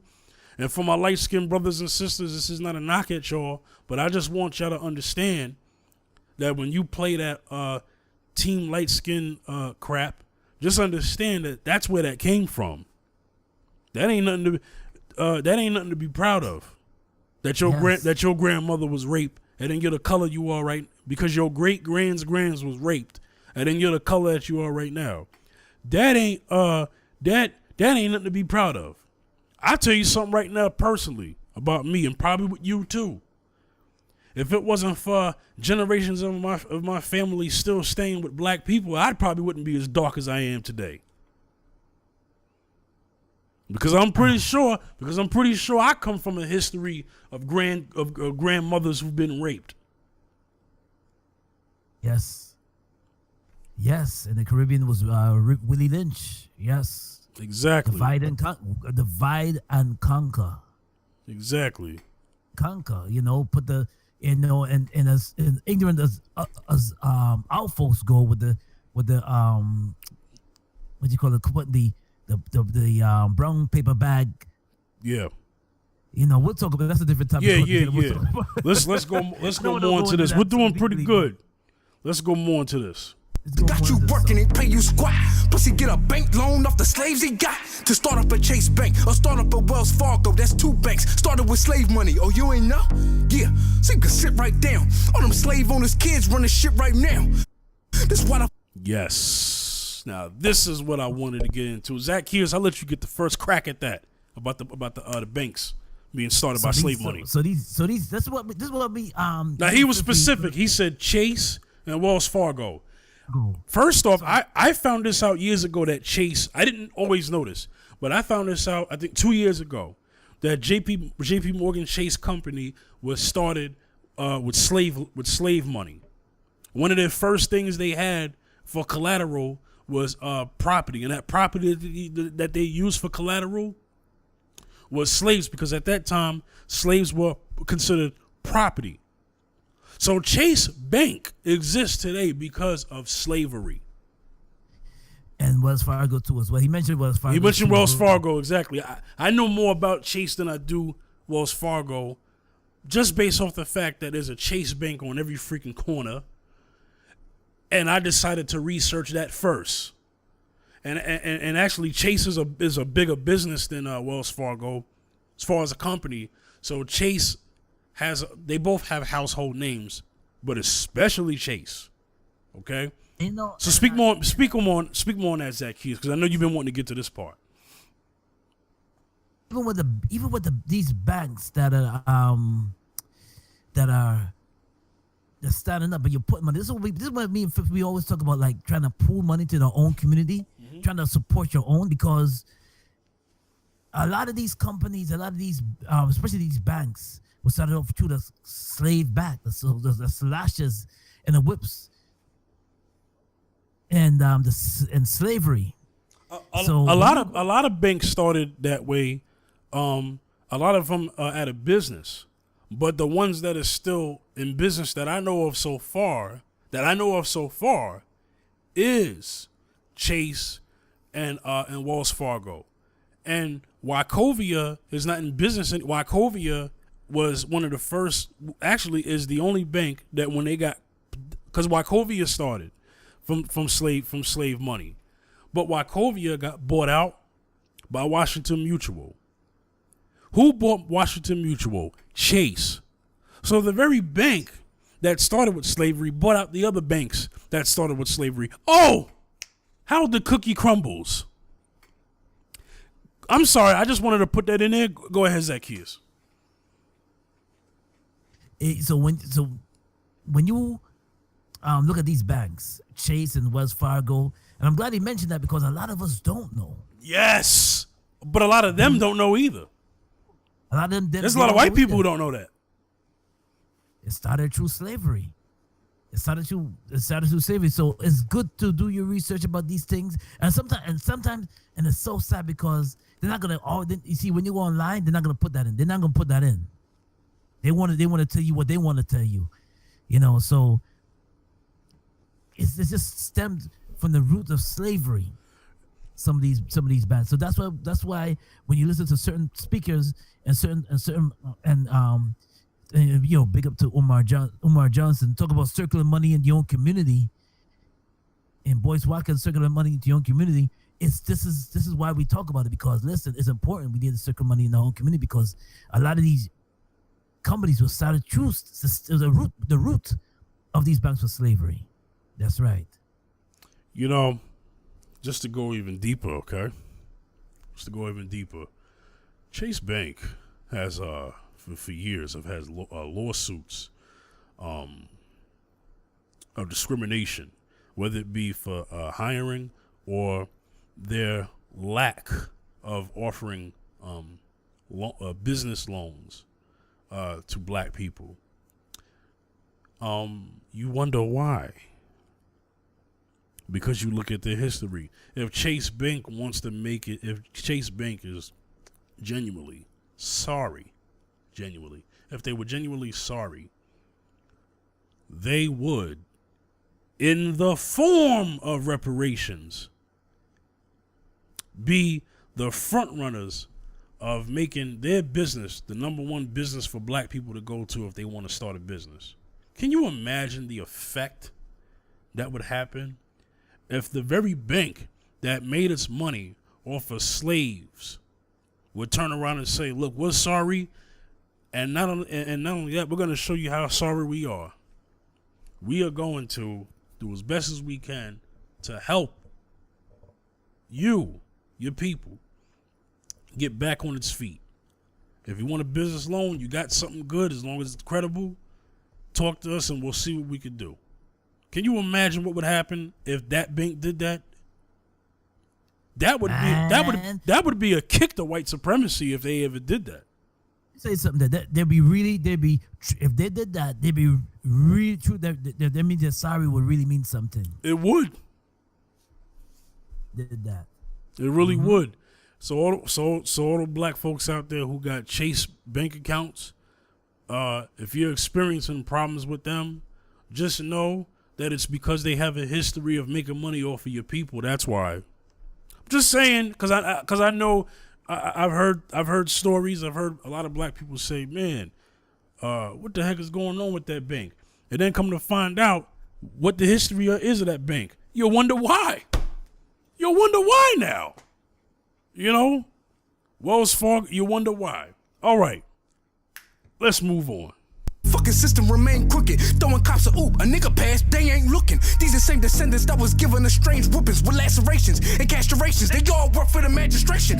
These are the remain crooked. Let's talk about that.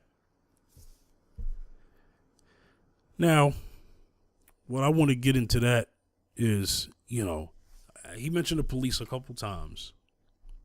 What is the origins of the first police officer or police law in America? What were their main job? Their main job was not actually per se policing the neighborhood, but it was more so from a bounty hunter perspective or hunting perspective of slave patrol. The law enforcement that we have today in our cities or most law enforcement, when you go back in history, they were there really to keep us in check, right? Right, Zaccheus? Oh yes. Yeah. Mm-hmm. And what are they today? Same thing, right? Yeah, you know when you Same talk thing. About that, I remember.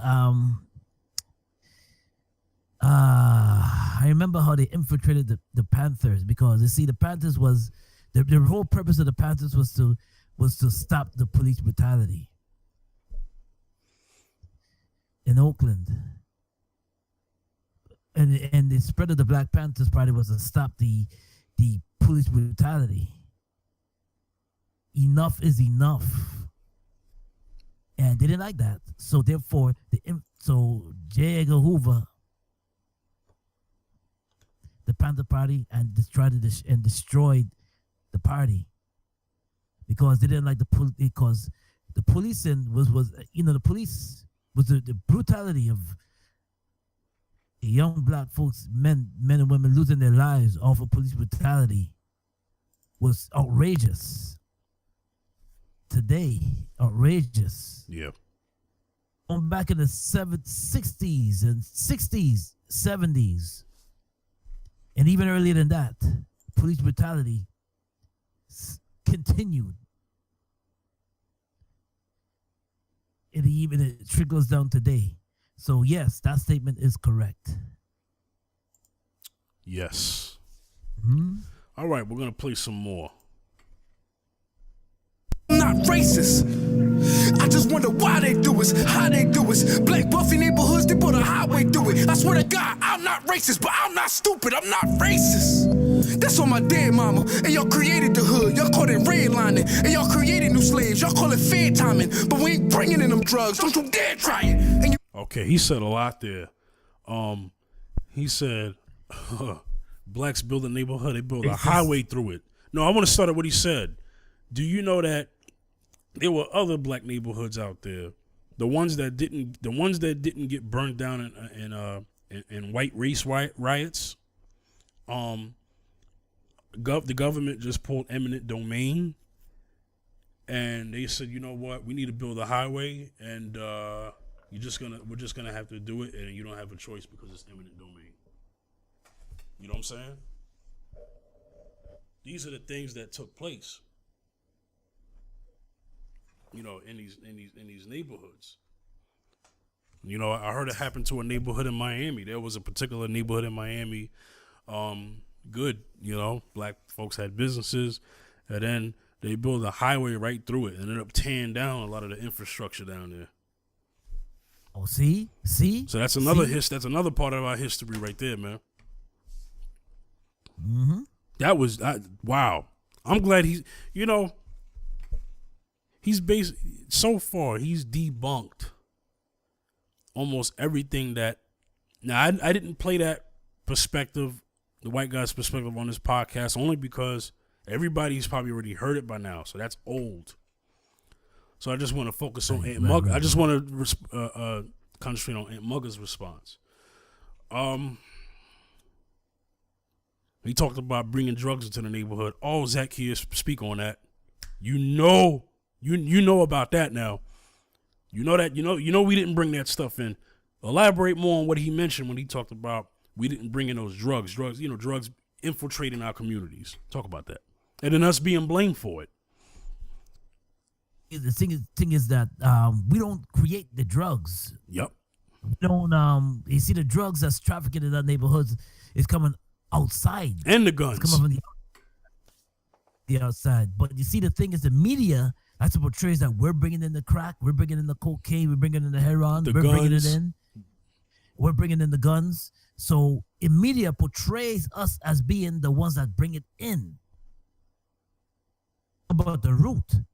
And the root in the neighborhood is non-white, is non-black. Right. It's people from overseas that brings in the drugs. And the people from not only overseas, but the influence of white supremacy media portrays us as the corporates of drug trafficking, gun violence, drug trafficking, and the drug in the spread of into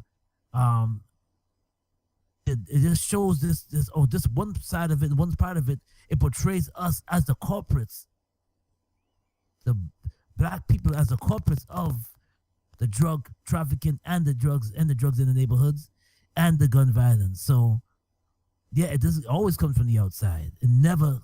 We don't create it. We don't bring in those. We don't bring in the crack cocaine. We don't bring that in. We're bringing. You see, now, movies, and he shows the men like and it shows he goes into Frank Lucas. But if you look at those particular movies. Oh, it's my American Gangster. American Gangster, Frank Lucas. You know, you look at those movies and as you can see, look deeply into that movie. Maybe people should look at that movie. Frank Lucas went overseas. Yep.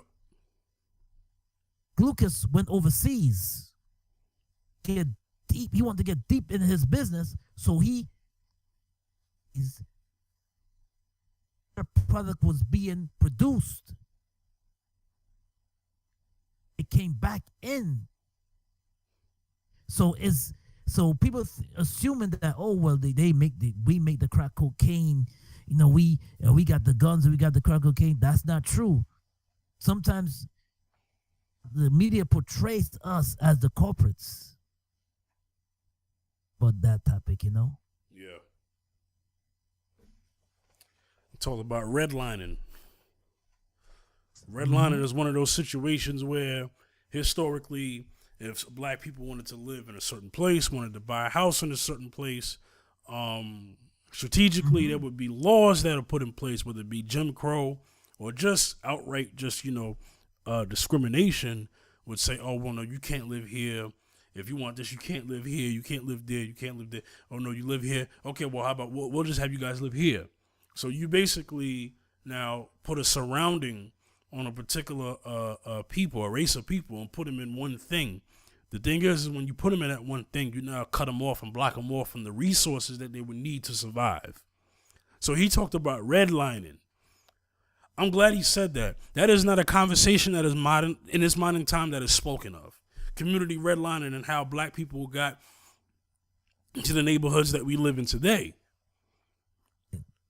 Mm-hmm. You know what I'm saying? He said, y'all created a hood. Y'all call it redlining. And he's right about that. We could talk about that, yeah. We could talk about that redlining, stuff like white flight and stuff like that, where they they encourage white people to leave the city, the populated parts of the city, move out into the suburbs where they got the nice homes and everything else, and have black people live in the more decrepit looking areas and stuff like that. You know what I'm saying? And to make sure that they have the drugs and the guns centralized in that area so that black people can kill themselves and get high and all types of stuff. Yeah, but you see, I'm just gonna say this. Speak on it, Zaccheus. A lot of coons think that that we're no good. You know, and I've heard that from some of our own folks. Fifth, I mean, I've heard that a lot. Yep. Oh, black people are no good. We're bad workers. We're bad.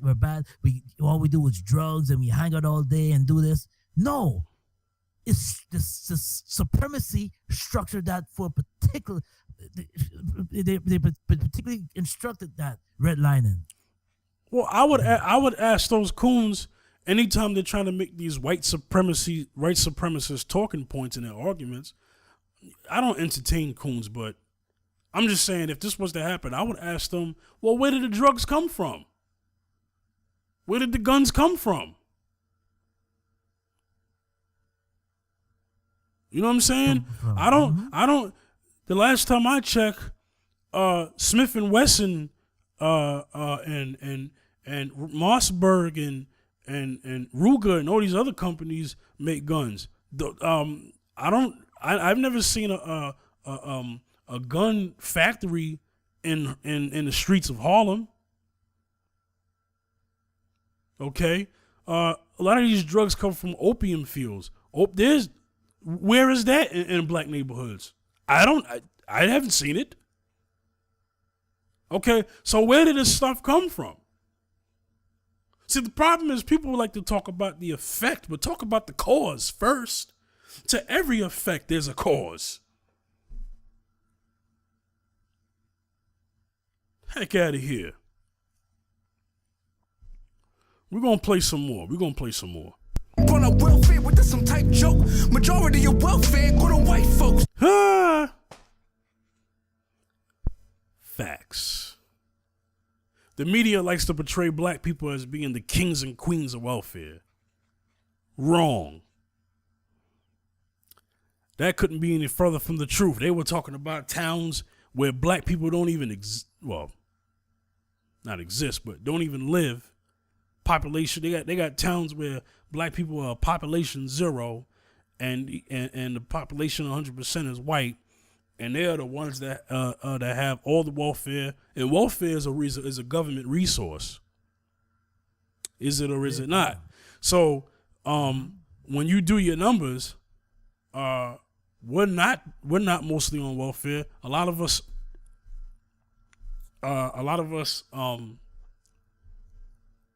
sadly are not doing well financially, and that's because we don't have access to the same capital as everybody else. But we are not the kings and queens of welfare. That is a false narrative. And then people will say, people will say, oh, well, that's because there's more white people in America, so that's why white people dominate welfare. Well, then why don't you say that then? Then just say it. I don't like when it's okay to lie, but then when the truth comes out, you justify it by saying, well, that's because there's more white people. Okay, that's still the truth then. That doesn't mean it's not true anymore. So it's not true anymore because of the population count? Zaccheus, you got something to say about that, about the welfare topic he just dropped? Because you know how the media is about us with welfare. They always say, they get all, you know how the media is. The thing is that once again the media portrays, and a lot of these what do you call here brown nosing brothers and sisters always say that all we do is you sit on welfare for 20 years and 30 years, you don't get up, you're behind on welfare, but because of what they only go by what they see. Them coons only go by what they see. They don't do their research, they don't do their homework. There's a lot of Jews that's on welfare. There's a lot of white folks that's on welfare. It's not just a black thing. They think, welfare. They soon people think about welfare, they think it's a black thing. It's not a black thing. It's a government assistance program that because you don't have the resources, so you have the government assistance. And a lot of folks think, welfare. Before you start speaking and saying black folks are this, black folks that, do your research, my ladies and gentlemen. It's not just saying the only ones on welfare. Stop brown nosing coons out there. Stop brown nosing so much. Yeah. Let's play more. Yeah. Dickhead, look it up, dickhead. Now your whole face looking like a stick of big red. Hey, y'all put them Asians in the camps that gave them reparations. The Jews in the Holocaust got their reparations. And all the Florida Seminoles got their reparations. We ain't get shit but a whitewash education. Teaching us to hate ourselves and just to love y'all. Cause we the slaves and niggas, my nigga, fuck y'all. And fuck Donald, he a bigger than a dust ball. I grab Melania pussy, I'm trying to piss Trump off. Okay, that was explicit, to say the least. But he said, put them Asians in the camps and gave them reparations. Jews from the Holocaust got the reparations. Now, anytime black people want to talk about reparations, white supremacy loses their mayonnaise sandwich eating mind. One of the things that I don't like is the fact that they say it's okay for Oh, let's go to the history because I don't want to lose this point. He's talking about Pearl Harbor. He's talking about that. Right. Okay, right, about the reparations part with the Asian community, right? Well, they, that's what he said. And then Jewish Holocaust reparations. He's right about that too. What he's saying is, how come they get reparations but black people don't? That's the argument that he's making. And then he's also saying, how come you say so little about that, but say so much about other things? That's what he's saying there. And then he talked about we ain't getting nothing but a whitewash education, teaching us to hate ourselves but to love y'all, because we the slaves of, anyway, I don't want to repeat that part. But I like what he said, because in school, we learn about, black people learn, one of the first things that black people will learn in this world first is their history before ours. Their history as being superior, and our history as being inferior. I'm talking about white supremacy here, as far as when I say their history, right? Because we're being taught by them, by white supremacy. That's them. I'm calling them, not white people, but white supremacy. I know there's a lot of them and us and words that I'm using, but I'm talking about white supremacy specifically. Okay, so that is something that he mentioned. That is something that black people have to deal with every day. Can you imagine if it was on the other side, where they learned our history? Because when you think about it, our history is the beginning of time. But the thing is that history, like he said, has been whitewashed, whitewashed by white supremacy. So now here people are going around, here we are feeling inferior when really we should be feeling empowered, because a lot of the things that was done in history that they teach, like the early civilizations. We're talking about the first civilization, cradle of civilization, Africa. And when we talk about Egypt, those people are black people. It doesn't take a rocket scientist to see that when you go to these pyramids and the Sphinx and all these other places in Egypt, that the paintings on the wall are people who are darker skinned. They are not white people. Start off, history didn't start slavery with us. We don't, people think when they talk about black history. Yeah, they start at slavery. Slavery, yeah. Slavery is not black history. All slavery did was interrupt the history that was already occurring that was black. That's all slavery did, was interrupt black history. But there were great things happening before slavery. Mm-hmm. I mean, you had servanthood, because I know the arguments that people are going to say. Well, there was slavery in Africa before. You had servanthood slavery. You did have that, which was different from chattel slavery. That's true. But that was different from chattel slavery. That was different from Willie Lynchism slavery. That was different. That was more servanthood and stuff like that. That was different. That wasn't about eradicating and destroying a people for the rest of their lives. That wasn't the same. I'm not justifying. Not the same, right? It's not the same. And I'm not even justifying that, but I'm just making a point that these are the arguments that come up, because when you're into a corner and you can't really explain that, that's where white supremacy likes to do. They like to kind of divert and deny and deflect, I like to say, And so he talked about that. I thought that was very interesting. Zaccheus speak on that. When it comes down to us learning about black history, and we always embark on the interruption, like you said before. Interruption was interruption of black history was slavery. We can't focus on. We gotta focus on our king. We gotta learn about kings and queens. Yeah, we got to learn stuff before slavery. Yeah, go ahead. I'm sorry. and I'm glad that Mugga brought certain things up too, because there's a lot of things that we don't that we as people we fail to learn, and we fail to not teach our kids, so our kids grow up with the images of white. You know, when you open the Bible to some colorful picture Bible story books, you see white. You don't see the black skin. You go to the media and you look at some movies like the Ten Commandments. Gods of so Egypt. the images is embarked on us all day long.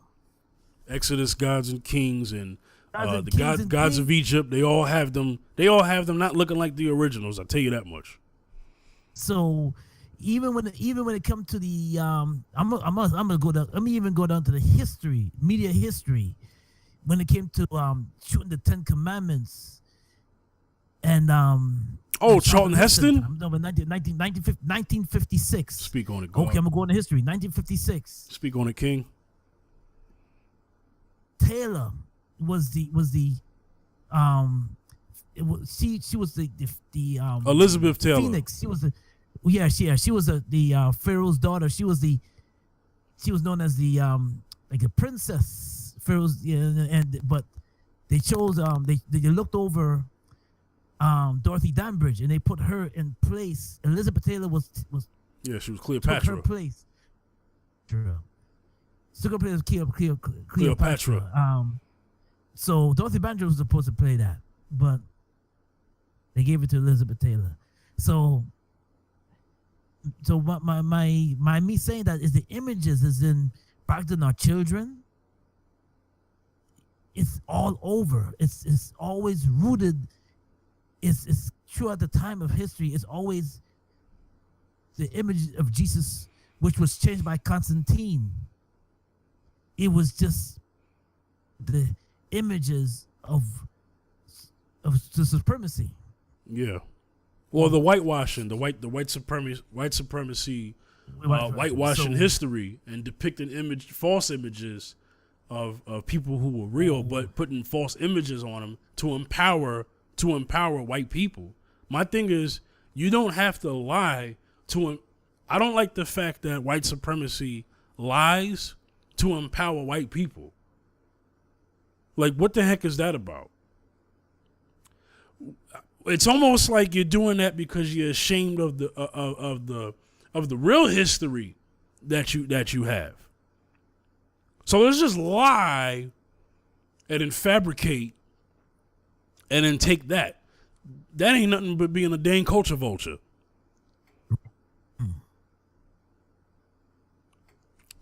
Let's play some more. The difference in our neighborhood, I seen it too clear. So I wasn't born in the hood, I had to move here. You're 40 miles away pointing fingers. While I was in them same streets you wouldn't drive through cause you were too scared. You wouldn't understand my struggle, shit fucked up. A lot of niggas grab my hustle. I got a lot of white brothers, and I love them. They ain't been through it, but still understand my troubles, you hear me? Now, he's talking about respectable white people. Yeah. But that's not, but it's sad that particular voice is shunned by white supremacy. White supremacy hates, white supremacy doesn't like white people who are not on code with them. No. How about that one? Against other white people. So if you're white and you are not on code with white supremacy, you are an enemy of them too. And this is why that girl got killed in Charlottesville. The one, when the guy drove. Yeah. That's why she got killed. You get killed. Yeah, if you're not on point with the supremacy, you get killed. Mm-hmm. I don't like you. Let's play the rest because I want to get to the end. And then we're gonna close out. But you the type say make America great again. But this country was never great for a black man. Ain't got that silly nigga hugging with you. I ain't hugging with you. It's like a Nazi hugging a Jew. See, the problem is you act like it's his way in the past. Cops whoop my grandma ass, your grandma lad. You playing like you don't get it. Well, let me explain it through. What the fuck did she teach your parents and what is they teaching you? Okay, that's the end of that. Let's touch on them last things he said. Now, he's talking about the struggle, right? He's saying, how is it that you can speak on something that you have no place in? You know, you don't live where we live. You don't go through what we go through. So you can't now speak on and tell us how to feel when things happen to us. You can't do that. You better off staying out of this one. You know, it's okay to do that. If you don't, stay out of it. And then he talked about in the video, at the end of in the original video, Joyner Lucas's video, the white guy and the black guy hug at the end. I don't know why, but they hug at the end. And he said that's like a Nazi hugging a Jew, or vice versa, a Jew hugging a Nazi. That's not going to happen. That's not going to happen. As a matter of fact, I've never ever heard in my life, a person of the Jewish community forgive Hitler and the Holocaust. Have you heard that in your lifetime ever? Nah, I never heard that. Thank you. Embracing each other? Nah, I never heard that. Thank you, but they always step down a black man's throat for forgiving for slavery. Okay, so where's that same sense of urgency with them? White supremacy? Nowhere to be found. Because you know the history of the Holocaust, and then you know how offensive it is. So you'll stand up for that, but you won't stand against a history of slavery. All right, see? I got a problem with the Holocaust too. It's not like I'm sitting here saying that should be forgotten, but I'm just making a point that if you're gonna call it down the middle, let's call it all the way down the middle. I said that earlier, you know. And then he talked. And then towards the end, he said, you know, if they teach, if you know, if what is it that your grandparents, if they were taught that, then what are they teaching you? He's basically saying that white supremacy is a cycle because it continues due to the people before them passing it down, passing the ways of it, the customs of it, the culture of white supremacy, the religion of white supremacy. Tariq Nasheed talks about that. I agree with Tariq Nasheed. White supremacy is a religion because that's their God over God. I mean, white supremacy is spiritual. It's demonic, so it's spiritual. But that's white supremacy is a religion in itself. It's a religion. It's a religion because some folks call it Illuminati. Yeah, well, you know how I am about Illuminati. Once upon a time ago, I used to think Illuminati was several people. But then when I did my research, the only people that control it are white supremacy anyway. So white supremacy and Illuminati, to me, are the same thing.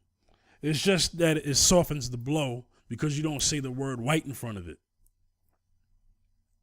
But there's no black people who have there's no black people who got control, because if they did, can you imagine the conditions of black people? If black people were the elite in the Illuminati, then black people wouldn't be doing so bad, right? Mm-hmm. I'm just saying it would make sense if black people were in the Illuminati, then things would be a lot better for us, really. You know, it would make sense. Yeah, it would. So but to the video. So we're gonna close out. Do you have anything to say about this whole video? If it is anything that you've missed, just speak on it. You know what? You see, but this is, when I see these videos, I see the music video, and I reflect on the video, and I said to myself, I was like, man, you know, Mugga speaking the truth. I love his response. Yeah, I love the response because you see the thing is with white supremacy, they really feel that way. It's what the other rappers say. They really do, deep down inside, they really feel that way. Response was just accurate.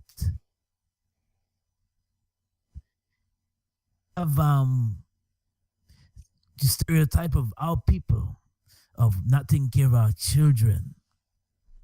There, hanging in the streets, wearing our pants, behind it. That's wearing our pants underneath our cheeks.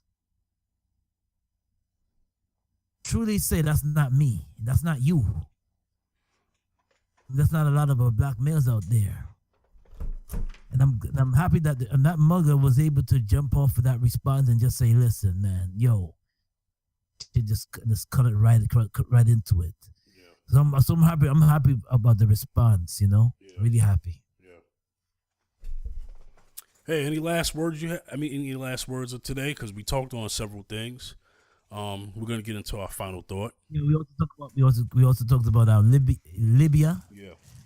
We're not. Libya is so sad that the media only puts a glimpse of shine on that, and that's it. But there's a whole lot of people, a whole lot of our folks dying, and a whole lot of suffering going on in Libya, the camps, those slave camps. And I just pray for the souls. I pray for the struggling, and I pray to come to a conclusion and an ending to slavery. I just pray for a conclusion to that, man. And New Year, we also reflected on the New Year. So great things that we're just praying for the best for the New Year, and we just gonna, me and you, we always reaching out. We don't just talk, but we strive to reach our goals, So I encourage others to also reach their goals too, Right. Don't let another year pass by without you. Don't let no one stop you from reaching your goal. Always push to reach your goal, So, and to Eric, once again to Eric Gardner's daughter, Erica Gardner, condolences to the family. Also, if you're in the New York area, you want to attend the service Monday, January 8th, and 4 p.m. at the Catherine Baptist Church, the Corinthian Baptist Church in Harlem. Just attend, pay your respects, condolences once again. She will be missed. Her activism, you'd have never known if God permitted her to continue her life, how impact she would have left. But she started a legacy, and there's others to continue her legacy. So that's my reflection on today's show. All right. I don't have a final thought today. I think what was said was said. So I don't really have a final thought today. But I want to just thank everybody for listening to the show. I think you guys, we work hard. We work hard for this podcast and anything that we do, and even at times where I might feel like it ain't working, it's working, and it's good to see. We will have the podcast on iTunes and other platforms soon. Just like right now, we don't have that yet, but you could continue to listen to us on audiomac.com and also on YouTube. Okay. Now, any last as far as what I wanted to say was actually if they want to get in touch with you, Zaccheus, where should they go? Yeah. Oh yeah, you can reach me on on Twitter. Wayne, that's Wayne, WAYNE, Bacchus, BACCHUS 2 on Twitter. Also, you can reach me on Instagram, Zaccheus, ZACCHEUS, Zaccheus B73. That's Zaccheus B as like brother, and 73 on Instagram. Also on Facebook, in Zaccheus Bacchus on Facebook. You can reach me on Facebook too, or just hit me up on Wayne Bacchus on Facebook too. So that's where you can reach me. If you like reading, you go get my book. It's still available. A Bad Man, a Thug, and a Gangster. It's available everywhere. So support that, and thank you so much for listening. Yes. If you want to reach me at the Fifth General That's Twitter, Instagram, and Facebook. Once again, at The Fifth General on Twitter, Instagram, and Facebook. All right. So we're going to get up out of here. We're going to see you guys next time. Season finale coming soon of the Mrs. Ian Fifth Show. Only for this season. We'll bring it back after the Round Circle is finished. The Round Circle will be coming back in February. Okay? So this was episode 20. First episode of the new year. All right. So we're going to get up out of here. Signing off, Mr. Z. The Z. All right. And this is the Fifth General. And we'll see y'all next time. Peace.